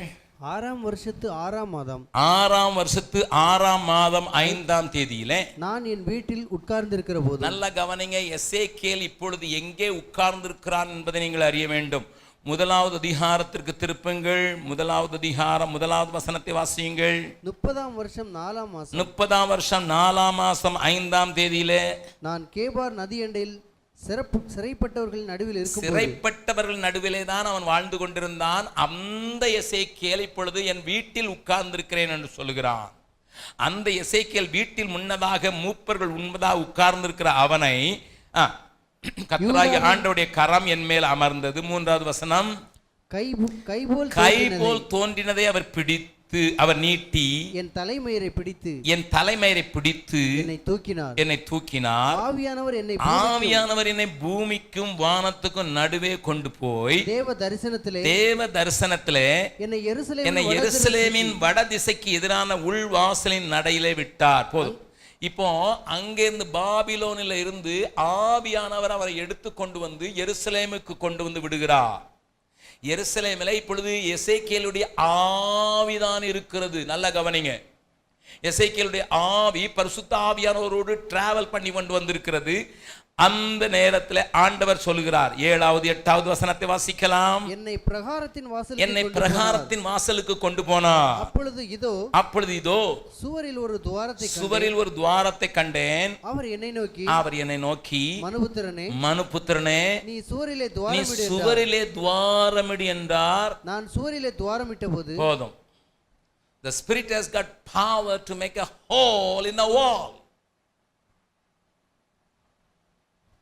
நல்லா கவனிக்கிறீங்களா? ஆண்டவர் பிடிச்சு கொண்டு பிரகாரத்துக்குள்ள கொண்டு விட்டுட்டு மாட்டி உள்ள கொண்டு விடல, ஓட்ட போடுன்னு சொல்றாரு. அந்த ஸ்பிரிட்டுக்கு அவ்வளவு பவர் இருக்கிறது. ஒரு சுவரையே உடைத்து கொண்டு போற அளவுக்கு. நான் இதை சொல்லுகிறது காரணம், இதனுடைய எல்லா விளக்கத்தையும் பேச விரும்பவில்லை. பட் ஒரு சொல்றது காரணம், the human spirit is powerful. If you don't understand that, you will fail in your preaching ministry.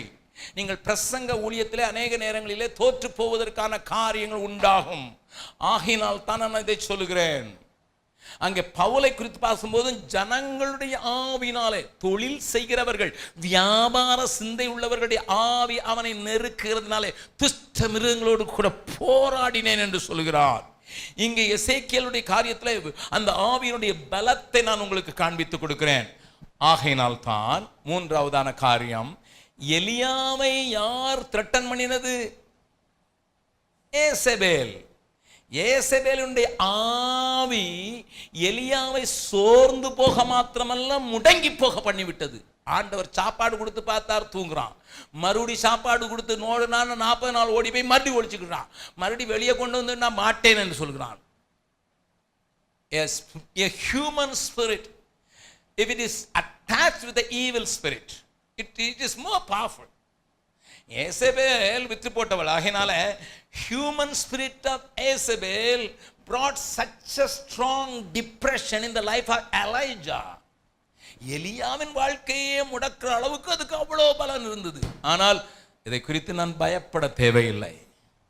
நம்முடைய போராயுதங்கள் அரண்களை நிர்மூலமாக்குவதற்கு தேவன் கொடுத்திருக்கிறார். இதை நீங்க புரிந்து கொண்டா இதை அடிக்கிறது ஈஸி. உங்களை எதிர்க்கிறது எது என்று தெரிந்தால்தான் நீங்கள் சரியாக டெலிவரி பண்ண முடியும் என்பதை நீங்கள் புரிந்து கொள்வதற்காக இந்த காரியங்களை நான் உங்களுக்கு சொல்லிக் கொடுக்கிறேன். அந்த கவனியுங்கள். நீங்கள் ஆகையினால் தான் now listen to me.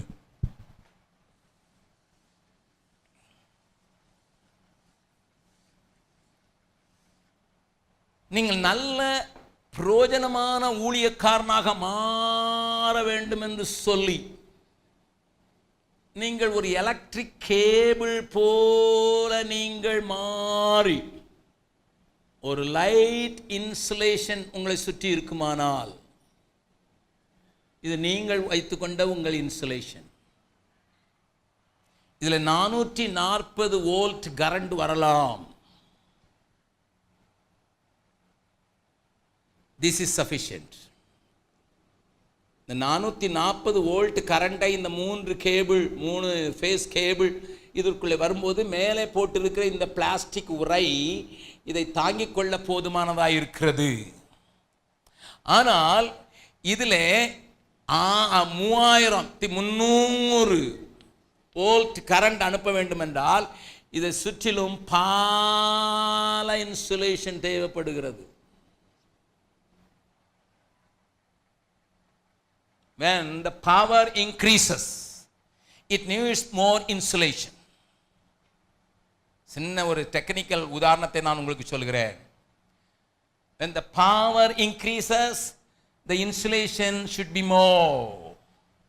அதனால தான் வெளியே இருந்து வருகிற அட்டாக்ஸ் அதிகமாகும் போது இதே மாதிரி you need more power.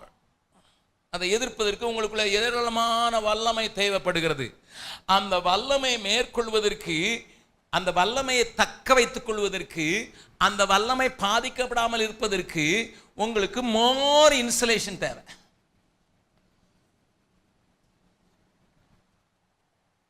இது உங்க இன்சுலேஷன், இது உங்க குடும்பத்தாருடைய இன்சுலேஷன், மனைவியா இருக்கலாம், கணவனா இருக்கலாம். இது உங்களுடைய குழுவினுடைய இன்சுலேஷன். இன்னும் ரொம்ப பவர்ஃபுல் ஆகணும்னா உங்களுக்குன்னு பெரிய ப்ரேயர் குரூப் நல்லா ஜெபம் பண்ணுறதா இருந்ததுன்னா உங்கள் பவர் இன்க்ரீஸ் ஆகும்போது அட்டாக்கும் ஒன்றும் செய்யாது, உங்கள் பவரும் நிறையா போகும். why we should pray for others? பிரசங்கம் பண்ணுகிறவர்களுக்காக ஜெபம் பண்ணுங்க. அதனால தான் பவுல் சொல்ல எனக்காக ஜெபம் பண்ணுங்க. இன்னைக்கு பிரசங்க யாரெல்லாம் எங்கள்கிட்ட சொல்லுங்க நாங்கள் ஜெபம் பண்ணுறோம்னு சொல்கிறான், பொய் சொல்கிறான். எங்களுக்காக ஜெபம் பண்ணுங்கள். நாங்கள் பேச வேண்டிய விதமாய் பேசுவதற்கு எங்களுக்காக we need more prayer support, more prayer support, more insulation, more insulation, more insulation, more insulation சொல்கிறது. அதனால தான் உங்களுக்கு ஜெப நண்பர்களை உண்டாக்கி கொள்ளுங்கள். நல்ல பிரசங்கா இருக்கணும்னா எனக்கு தெரியுண்டா அப்படின்னீங்கன்னா எல்லாரும் போயிடுவான். நீங்கள் பிளாஸ்டிக் சர்ஜரியில் இருக்கிற மாதிரி ஒரு சின்னதில் தான் நிற்பீங்க. நீங்கள் ஒரு பிரசங்கம் பண்ணோடனே அதுக்கு பிறகு புஷ்ஷுன்னு நீங்களும் வெடிச்சிருவீங்க, வெளியே இருந்து அட்டாக் வந்துடும். You need more insulation, more protective power. நல்ல கவனிங்க. எங்கேயோ கூட்டம் நடக்குதுன்னு சொல்லி ஜபிக்கிற ஒரு, அதனால தான் பில்லி கிரஹாம் ஒரு நாட்டுக்கு போகும்னால முதல்ல நல்ல ப்ரேயர் ஃபோர்ஸை இன்க்ரீஸ் பண்ணுறதுக்கு வேலை செய்த பிறகு தான் அவர் போவார். Pray pray pray pray as a group pray, as a search pray, as a family pray என்று சொல்லி சொல்லி சொல்லி தன்னை சுற்றிலும் ஒரு பெரிய வளையத்தை உண்டாக்கி கொண்ட பின்பு போகும்போது இதில் புறப்படுகிற அந்த வல்லமை பாய்ந்தோடி ஜனங்களை ரட்சிப்பதற்கு, ஜனங்களை கட்டுவிப்பதற்கும் அது போதுமான பலனாக இருக்கிறது. இப்போ தெரியுதா எதுக்கு ஜெபம் பண்ணுறோம், ஏன் ஜெபம் பண்ணுறோம், எப்படி நம்மளை ஆயத்தப்படுத்துகிறோம்? இதெல்லாம் காரணம். The delivery should be strong. Delivery பண்ணுறது எளிதல்ல. Don't think I am ready, I got the message. No, don't stop there. நான் எனக்கு செய்தி வந்துட்டு ப்ரிப்பேர் பண்ணிட்டேன், பியூட்டிஃபுல். டெலிவரியில் செத்து போன மம்மிகள் அநேகர் அல்லவா? ஸ்கேன் எடுத்து பார்த்தாங்க, நல்லா வளர்ந்துருந்தது, பிள்ளை அழகாக இருந்தது, துள்ளிக்கிட்டே இருந்தது. டெலிவரியில் இறந்து போன ஆள்.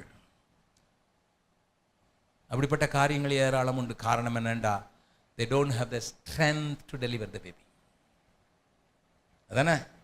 they don't have the strength to